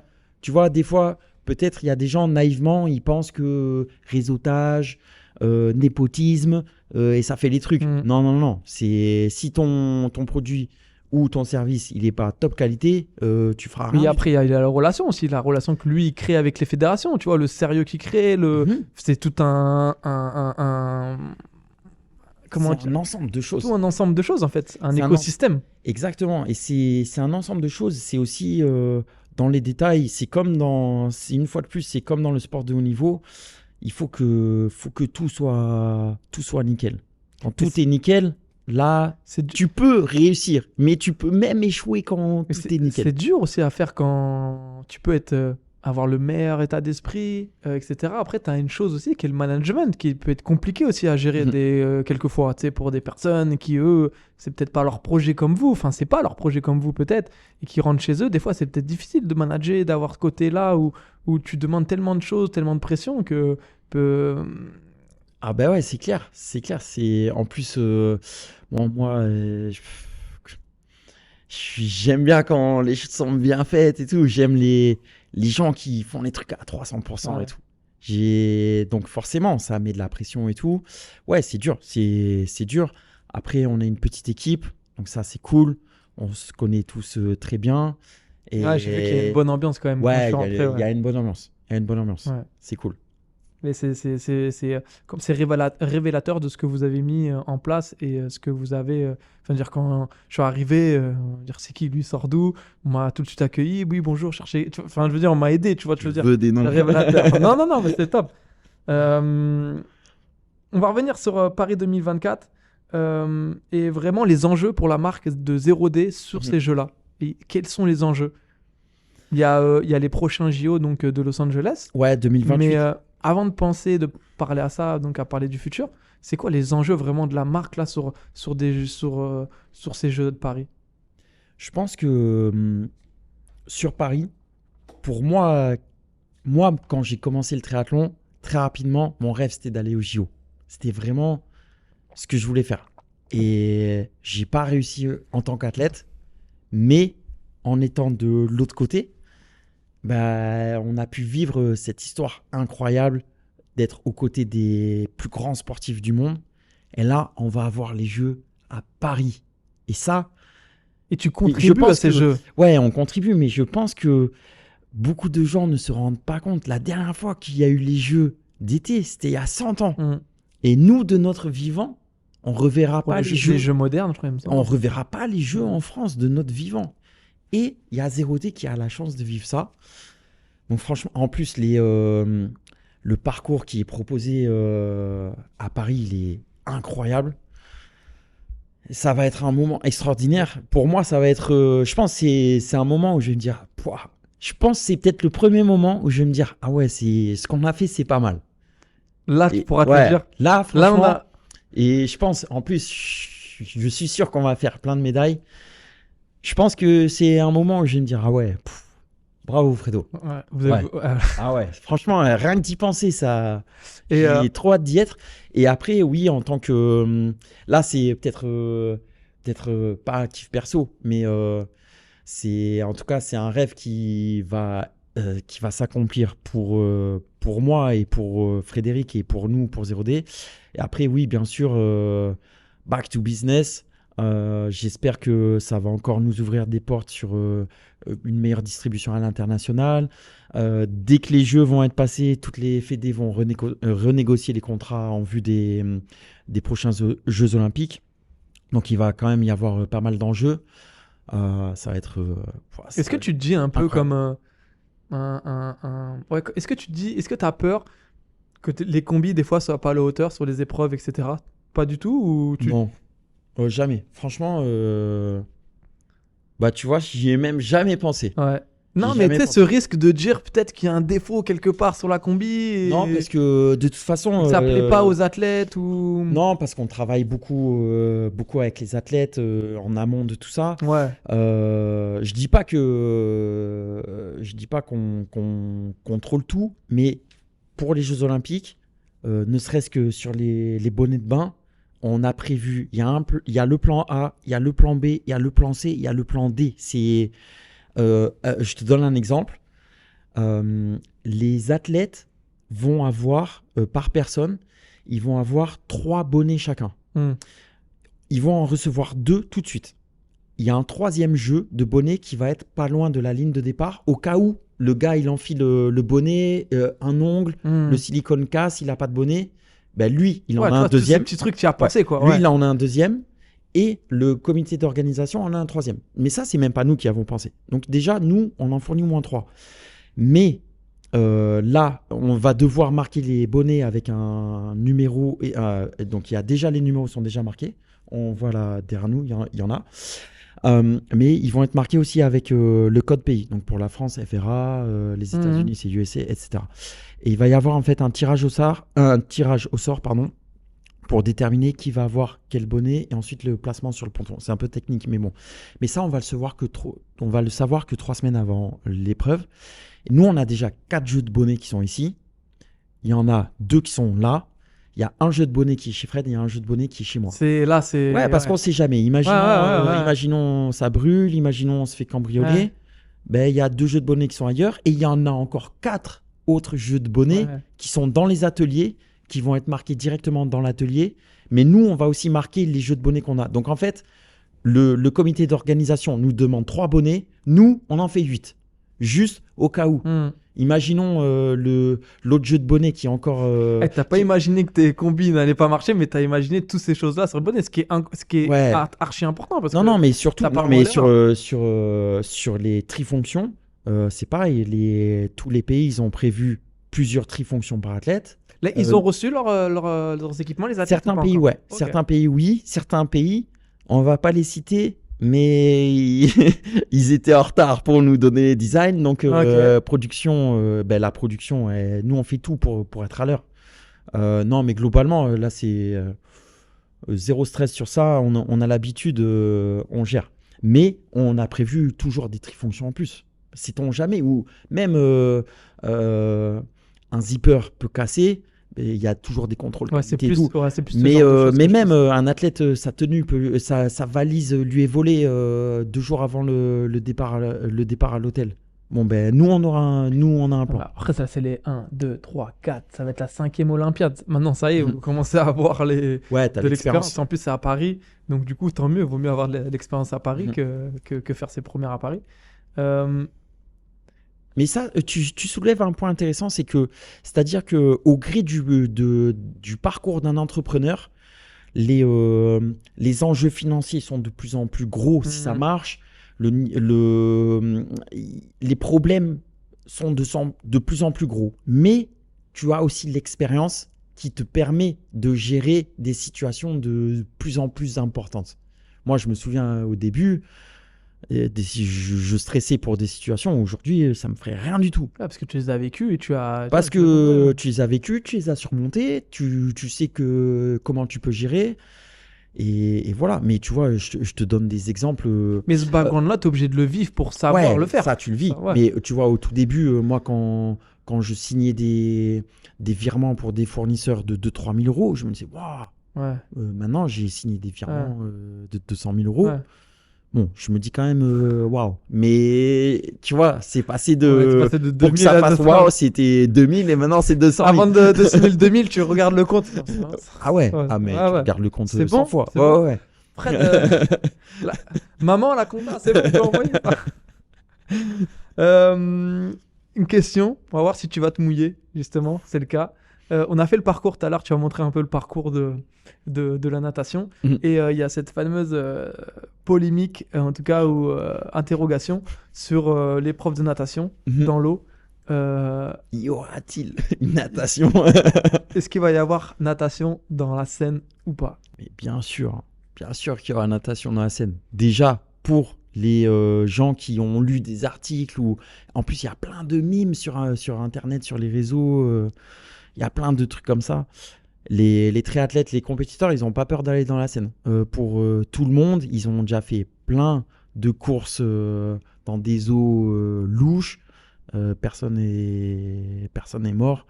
Donc voilà, les triathlètes n'ont pas peur d'aller dans la Seine. Mais ils ont un taux, je crois, de pollution à pas dépasser, je crois. Ouais, alors il y a des taux, il y a des normes. Tu vois, je sais pas, je vais être vraiment sincère. Ouais. Je sais pas si... En fait, tu as une telle organisation, je sais pas qui contrôle quoi, qui vérifie quoi, qui donne l'aval et tout. Parce que c'est la mairie de Paris. C'est tellement important, c'est des enjeux politiques, limite. Oui, exactement, c'est des enjeux politiques. Tu as la Fédération internationale de triathlon. En tout cas, je pense que tout le monde travaille pour que ça se passe le mieux possible. Et je pense par contre, Thomas, qu'il y a une reconnaissance qui est prévue 3 jours avant voilà, exactement. Il y a un bonnet rose qui est derrière nous. Caméra, mais ouais, le bonnet rose, et ce sera le bonnet. Il n'y a pas de numéro de code pays sur ce bonnet. C'est le bonnet que les athlètes devront porter lors de la reconnaissance du parcours de natation. Pourquoi il y a une reconnaissance? C'est pour voir où est-ce qu'il y a du courant, où est-ce que les bouées sont placées, comment se situe le soleil par rapport à... Quand tu es dans l'eau, tu vois pas grand-chose. Donc, en fait, un triathlète, il va situer le soleil, des repères sur le bord, des repères devant, et voir surtout le courant. Je pense effectivement que les athlètes vont pas prendre le risque d'aller dans l'eau. C'est des coachs, les DTN qui vont se mouiller pour le coup. J'allais te poser cette question d'ailleurs. Et ouais, voilà. Et après, les athlètes, ils vont aller dans l'eau, mais tu vois, une fois que la course elle sera passée, s'ils sont malades le lendemain, ils seront malades le lendemain. Mais la course elle aura eu lieu. Et eux, ils ont fait. Et toi, justement, avec l'expérience que tu as eue, tu m'as dit, tu avais nagé dans des eaux un peu bizarres. Oui. Enfin, moi, je suis pas le seul. Mais oui, moi, j'ai fait le triathlon de Sartrouville dans la Seine après Paris. Vincent Louis, je pense qu'il l'a déjà fait aussi. Tous les meilleurs triathlètes mondiaux, ils ont fait des triathlons dans des eaux troubles. Eux, ils vont même pas. Eux, ils vont. Voilà, ils vont. C'est le moment, c'est le jour J. C'est le jour J. Et franchement, j'espère quand même qu'il y aura une météo sans pluie sur les jours qui précèdent, parce que je pense que l'eau sera de meilleure qualité s'il n'y a pas de pluie les jours précédents. Mais voilà, non, on n'aura pas un duathlon à Paris. Il y aura un triathlon. Ça arrivait d'ailleurs à un Ironman Half à Aix avec une tempête ils avaient annulé l'épreuve de natation. Mais c'est arrivé sur la répétition des Jeux Olympiques en 2023. Les hommes ont fait une natation. Exact, oui. Ouais, les hommes ont fait une natation sans combinaison. Les femmes, une heure avant la course, on leur a dit il y a la combi autorisée. Pour ensuite leur dire non, la température a monté, la combi est interdite. Mais pour les Paralympiques, pour les Paralympiques, oui, ils ont annulé la natation. Et pour l'épreuve de relais, ils ont annulé la natation. Et ça s'est transformé en duathlon. En plus, nous, nos Français, dans l'eau, c'est des tueurs. Donc, faut absolument qu'il y ait... Tu penses que ça, c'est le plan B, de faire un duathlon ? Il n'y a pas de plan B, c'est un triathlon. Qu'est-ce que tu penses du parcours pour ces Jeux Olympiques ? Je pense qu'on a un parcours qui est incroyable. Incroyable. Et tu vois, l'année dernière, lors de la répétition des Jeux Olympiques, sur le test event, je discutais avec plusieurs athlètes étrangers. Il y a plusieurs athlètes qui m'ont dit exactement la même chose. Ils m'ont dit, tu es en course, tu sais que tu joues, peut-être pour certains pays, ils jouent une qualif. Et plusieurs d'entre eux se sont retrouvés à regarder le Paris.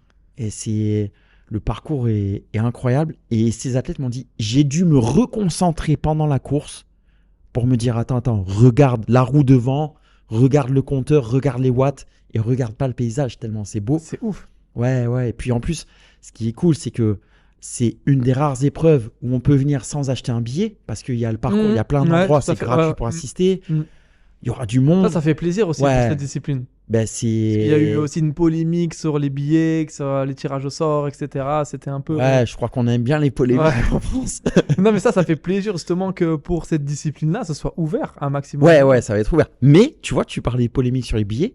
Thomas, à ce jour, ni Fred ni moi n'avons nos billets. Tu vois, pourtant, on est partenaire de 20 nations et de la fédération. Là, demain, en fait, demain, le 20 juillet, tu y vas comme moi, je peux y aller. Exactement. On sait qu'on va pouvoir acheter des billets. Mais tu vois, par exemple, moi j'ai des potes, ils pensent que j'ai des billets dans ma poche, tu vois, et je vais leur dire, tenez les gars, venez voir les courses. Non. Même nous, à ce jour, 7 juin, Fred et moi, on n'a pas nos billets.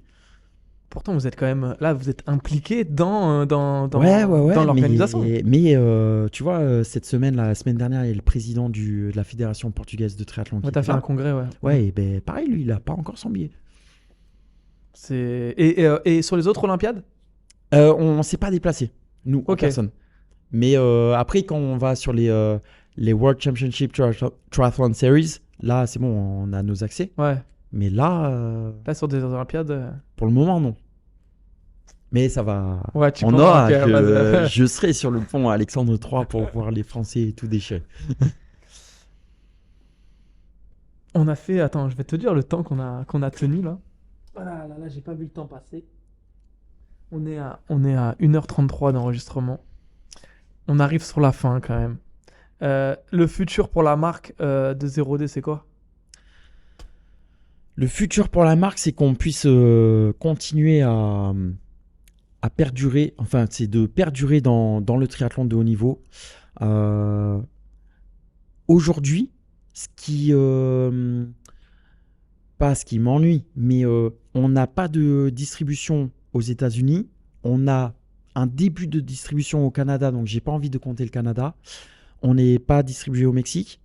On n'est pas distribué en Australie et en Nouvelle-Zélande, bien qu'on soit partenaire de 4 des 5 pays que j'ai mentionnés.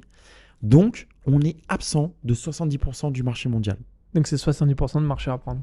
Il y a beaucoup... Ouais, voilà, c'est ça. Je veux qu'on arrive à être plus présent à l'international. Et une question qui me vient à l'esprit, ouvrir une boutique en physique. Très bonne question. Je pense que vous avez pensé plusieurs fois, je pense. On y a pensé et on avait même candidaté pour reprendre une boutique qui est à la piscine olympique à Antigone. Tu vois, il y a une boutique natation. À un moment donné, il y avait l'occasion de reprendre le bail. On avait candidaté. On n'a pas obtenu cette boutique. Je sais pas. Pourquoi? Parce que le triathlon est marqué par une très forte saisonnalité. Donc, au mois de mars, avril, mai, il y a beaucoup de gens qui veulent s'équiper. Mais après, en hiver, c'est relativement mort. Tu vois, pour une boutique. Ne vous inquiétez pas, l'hiver, on a du boulot. Parce qu'on prépare la saison à venir, on prépare les collections avec 18 mois d'avance, il y a les clubs et tout. Donc, on est blindé de travail. Mais si on avait une boutique, très sincèrement, elle serait presque vide l'hiver. Il y aurait des gens qui viendraient acheter des maillots de bain, des pool boys, des petits équipements. Mais elle ne connaîtrait pas l'activité qu'elle connaîtrait l'été. Donc, on n'a pas de boutique ici. Normalement, on n'accueille pas de clients à nos locaux parce que justement, on n'a pas de personnes dédiées à la vente. Donc, pour les personnes qui arrivent ici, on les laisse pas à l'entrée Excusez-moi, vous êtes au siège, un affaire ici, on peut rien faire. Non, pas possible. Mais oui, on n'a pas ce projet-là. Ok, d'accord. Ok, tu vois, c'est une question qui m'est venue à l'idée. Peut-être pour, du coup, une petite transition. Je vais en parler quand même un petit peu. C'est-à-dire que tu es triathlète je veux dire de base. Ton background, c'est le triathlon. Tu es triathlète de haut niveau. Tu es tombé amoureux du CrossFit. Ouais. Tu as ton fils qui fait du CrossFit à très haut niveau. Ouais. Aussi. Ça va être très bon. Et qui fait 3e ou 4e des French, c'est ça? Il a fait 6e du French Throwdown. Ouais. Il a fait 55e des semi-finals, des CrossFit semi-finals. Et je crois qu'il a fait 33e des quarters. En gros, à ce moment, il est dans les 50 meilleurs mondiaux de la catégorie moins de 18. On n'a pas parlé beaucoup de ton fils. On a parlé un petit peu ici, mais ça t'a donné l'idée, en tout cas, de créer une marque de vêtements qui s'appelle Zeta. Ouais. On va juste en parler un petit peu et tout, parce que pour moi, ça me semblait quand même important. Je voulais en parler. Il nous reste un tout petit peu il nous reste plus de temps, mais bon, on va le prendre quand même. Et du coup, tu as créé cette marque parce que le CrossFit est quelque chose de très important dans toi, dans ta vie, celle de ton fils, etc. Et du coup, tu as créé cette marque Zeta pour les crossfitters, pour le CrossFit. Exactement. C'est un peu franchement, c'est exactement la même démarche que j'ai eue avec 0D. Et en plus, ça fait le jour où j'ai découvert le CrossFit, j'ai dit à l'équipe, ouais les gars, vous savez quoi? Il y a une opportunité dans le textile CrossFit. C'est exactement comme à l'époque 0D. Mais franchement, l'équipe n'était pas plus emballée que ça. C'était trop tôt pour eux, je crois. Et voilà, donc c'est un projet qui est resté comme ça dans un coin de ma tête. Mais par rapport à Zeta, on a lancé la marque il y a quasiment 18 mois là maintenant. Mais c'est aussi un laboratoire d'idées pour 0D. Parce que l'opportunité et le confort qu'on a sur Zeta, c'est qu'on a une équipe maintenant qui a beaucoup d'expérience. Parce que dans le textile, nous, ça fait 17 ans qu'on est là-dedans. Donc, on a une grosse expérience. On a des moyens financiers. Tu vois, au début, 0D, nous, on galérait surtout. Là, sur Zeta, on est plus confort. Donc, ça veut dire qu'on peut travailler sur des projets beaucoup plus pointus. On est sur une marque qui est beaucoup plus exclusive. Et on a une communication qui est très à part, qui est vraiment unique en son genre, je dirais. Et du coup, en fait, avec Zeta, on teste des trucs qu'après, on va faire sur 0D. Mais tu vois, c'est vraiment deux marques en fait, complètement à part. C'est complètement différent dans le sens où tu disais que par exemple, une boutique physique 0D, c'est compliqué. Une boutique physique, pas là maintenant, mais plus tard, Zeta, c'est peut-être beaucoup plus envisageable, peut-être, non? En termes de Non, textile? parce Non? que en fait, Zeta, nous, le motto de Zeta, c'est de rien faire comme aucune marque. Donc, Zeta est commercialisé. En fait, sur Zeta, nous, on prône l'exclusivité absolue. On fait des toutes petites quantités. Il y a des produits qu'on a sortis en 9 unités. Ouais, en capsule, quoi. Tu sors Ah, que de ça, quoi. Voilà, c'est que des quantités ultra limitées. On veut pas que Zeta soit facilement accessible. D'accord. En gros, Zeta, ça se mérite. Il faut être patient, il faut être impliqué dans l'univers de la marque. C'est très dur, franchement, d'avoir du Zeta et tout. Et même des fois, ça m'ennuie parce que Ok, j'avais. non, Ok. ça m'ennuie parce que des fois, j'ai des super potes et tout. Ils me disent, ouais, j'ai pas réussi à avoir ce t-shirt et tout. Et tu vois, je me sens mal parce que j'aurais aimé qu'ils aient accès à ce produit. Et du coup, avoir une boutique pour diffuser plus, non. C'est pas Ouais, dans les plans. en fait, mais j'ai l'impression que c'est pas vos plans, même une boutique en quelque sorte. Après, je suis resté là-dessus, je sais pas pourquoi, parce que Mhm. je pense à ça, vu que vous avez une certaine notoriété dans le textile, etc. Mais tu vois, tu viens de m'apprendre que Zeta, en tout cas, la vision que vous voulez mettre sur Zeta, c'est quelque chose de vraiment très difficile à. Pas difficile, mais C'est ça. si tu l'as, Zeta, c'est que il n'y a pas grand monde qui l'ont à côté. Tu vois, Très- les manques que tu as. Très premium, très Ouais. exclusif. Par exemple, sur le dernier. Alors, Zeta n'est commercialisé que sous forme de drop. C'est-à-dire qu'on a très peu de quantité. On ouvre un site internet. Et dès que c'est vendu, le site internet, il ferme. Donc en fait, on a un site Ok. internet qui ouvre pendant Ouais. 24 à 48 heures. Ensuite, le site internet, là, tu viens sur zeta.training. Tu peux juste laisser ton adresse email. Et t'attends. Et tu dois J'ai vu, voir là, ce qui va se passer. ouais. Et il y a un drop qui arrive prochainement. Mais voilà, ça se mérite. Et c'est vraiment un projet qui est à part. Incroyable. Ouais. Mais Incroyable. c'est trop cool parce que nous, ça nous permet d'exprimer une créativité sans frontières. Alors que sur 0D, on est un peu plus cadré, il y a des distributeurs, il y a une Plus saisonnalité de liberté, quoi, en fait. Ouais. à respecter et tout. Sur Zeta, on a beaucoup plus de liberté. Ouais, de champ d'action, Ouais, voilà, ouais. on va essayer ça. Ouais, c'est cool. Ouais. On peut tester Puis même des le trucs. fait de l'ouvrir un peu en événement, ça ouvre tel jour à telle heure, bim, c'est quelque chose de plus. Ouais. Et tu vois, par exemple, sur le dernier drop, on avait des produits qui ne pouvaient être achetés que par une fraction des crossfitters. En gros, si tu avais terminé dans les 10% les meilleurs mondiaux aux Open, tu écrivais à la marque, on te communiquait un code, et le jour où il y avait le drop, tu pouvais débloquer un produit grâce à ta performance sportive. Donc en gros, il y a un t-shirt, quand tu le vois porté par une personne, Ouais. tu sais que lui, il est top 10% au monde, déjà. Je comprends pourquoi tu n'arrives pas à dormir, que tu as des idées qui fusent dans ta tête. Tout le temps, tout le temps, tout le temps. Ouais, c'est top. Mais je pense que on fera quelque chose sur Zeta, peut-être un petit Ouais, podcast ouais, ou je quoi que pense ce soit. Il y a énormément de choses à dire.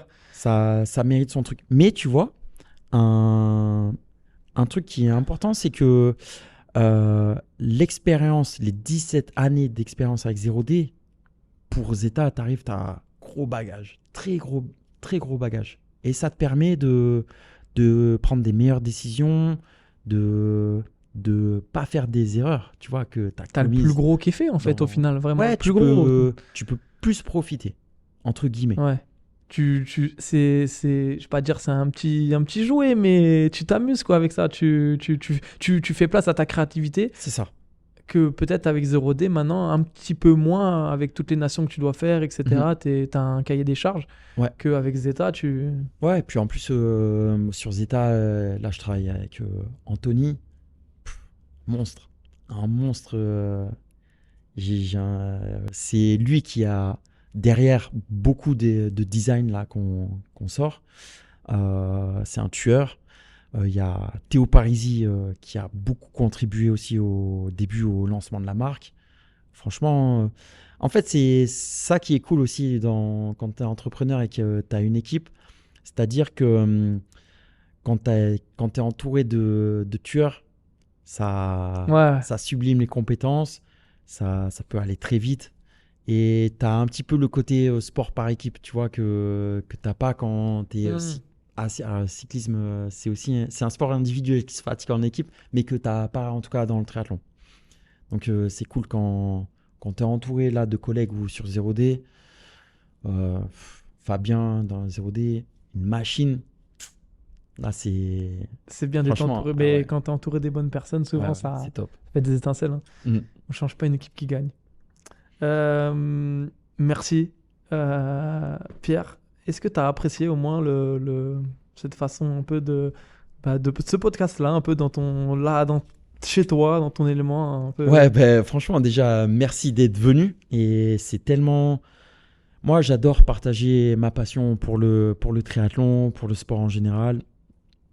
Et d'être à la maison, c'est extra, hein. C'est trop cool. Faudra que tu reviennes et on rajoutera des médailles là et tout. On va encore continuer à pimper le truc. On va rajouter des trucs encore. Il y a d'autres trucs, mais bon, voilà, on a pris l'essentiel quand même qui est là. Il y avait plein de petits détails. On a pris l'essentiel, je pense. Et on va charger. Enfin, en tout cas, je te souhaite, avec Frédéric, avec ton équipe, que tu puisses charger encore plus le mur. Ouais, le mur est grand encore. Ouais, et puis, tu sais quoi, on va faire des travaux. Ouais, on va agrandir et tout. Plus de place dans le stock, rénover encore un petit peu ici. Ça, c'est dans les projets pour direct après les jeux. Ça fait plaisir quand même, toutes ces choses-là qui arrivent. Mais vous avez bossé, vous avez travaillé pour. Et je pense qu'il y a... Moi, je vais pas revenir dessus. Il n'y a pas que le travail, il y a aussi l'amour, le partage. Il y a tout ça aussi qui font que, tu vois, je pense, ton état d'esprit. Un dernier petit mot et un petit discours peut-être pour des entrepreneurs qui, voilà, si toi, t'avais écouté ce podcast à l'âge où tu voulais créer ta société, que tu voulais créer 0D, qu'est-ce que tu aurais eu envie d'entendre, ou je sais pas, un petit truc je te laisse un petit peu cette liberté de dire ce que tu pourrais dire. Je pense quand on est sur les premières phases, on a souvent, les gens, ils veulent pas parler de leur projet. Ils sont là, ils veulent... tu vois, tu discutes avec un jeune qui veut se lancer. Il dit, ouais, je veux créer mon truc. Ouais, tu veux faire quoi? Ouais, non, mais je peux pas trop en parler. Et en fait, je sais pas, beaucoup de gens ont cet imaginaire que s'ils parlent de leur projet, quelqu'un va les copier le lendemain. Déjà, il faut relativiser. On est 8 milliards sur la planète. Donc, penser qu'on va inventer un truc qui n'existe pas, c'est prétentieux.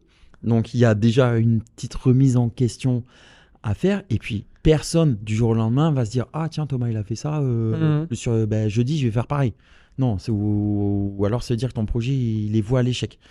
Donc, mon conseil, si j'avais un conseil, ce serait de dire « Parlez de votre projet. » Parce que justement, vous allez être confronté des fois à du scepticisme, mais au moins, ça va vous faire progresser. Il y a toujours quelqu'un qui va mettre le doigt sur un truc peut-être auquel vous n'avez pas pensé. C'est une façon de s'entraîner en fait et de voir, ah ouais, ok, en fait, j'avais peut-être pas pensé à ça. Ah ben tiens, lui, il a une expérience similaire. Je vais faire attention parce qu'il m'a dit de prêter attention à ça et à ça.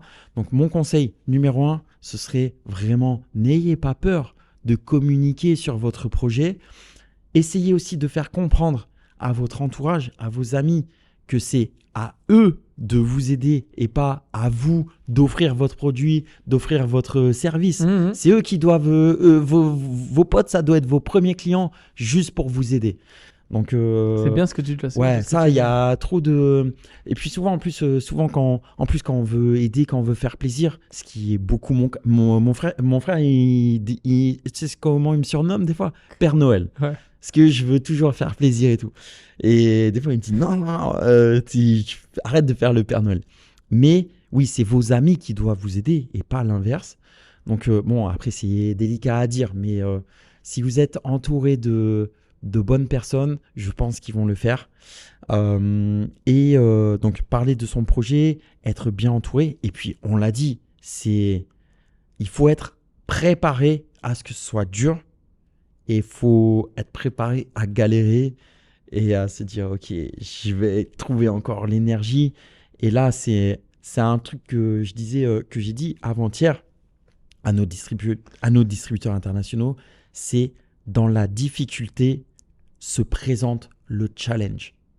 Il y a des gens, ils voient des difficultés, ouais, non, c'est compliqué, c'est dur, c'est ça. En fait, quand il y a un problème à 0D, on se dit, comment on peut faire pour contourner le problème, c'est quoi la solution? etc. Et en fait, tu prends du plaisir à ça et tout. Ouais, je te dis pas, hein, des fois. Ouais, bien sûr. Bien sûr que des mais fois. tu vois le. T'es bassiné. Mais il faut toujours voir l'opportunité de se dire ah ouais, ok, non, mais. Exemple concret de cette semaine.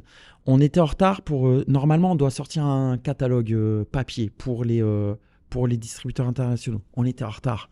Et avec Anthony, en fait, on a bossé sur un catalogue digital qui présente tellement bien. C'est tellement classe. En plus, bon, bah, t'as pas toutes ces impressions, tous ces trucs qui vont finir à la poubelle dans 3 semaines. Notre but, c'était même pas d'être éco-friendly. C'est juste que, voilà, on était en retard. On n'avait pas les capacités matérielles de sortir un catalogue en temps et en heure. On est parti sur un truc digital qui est magnifique.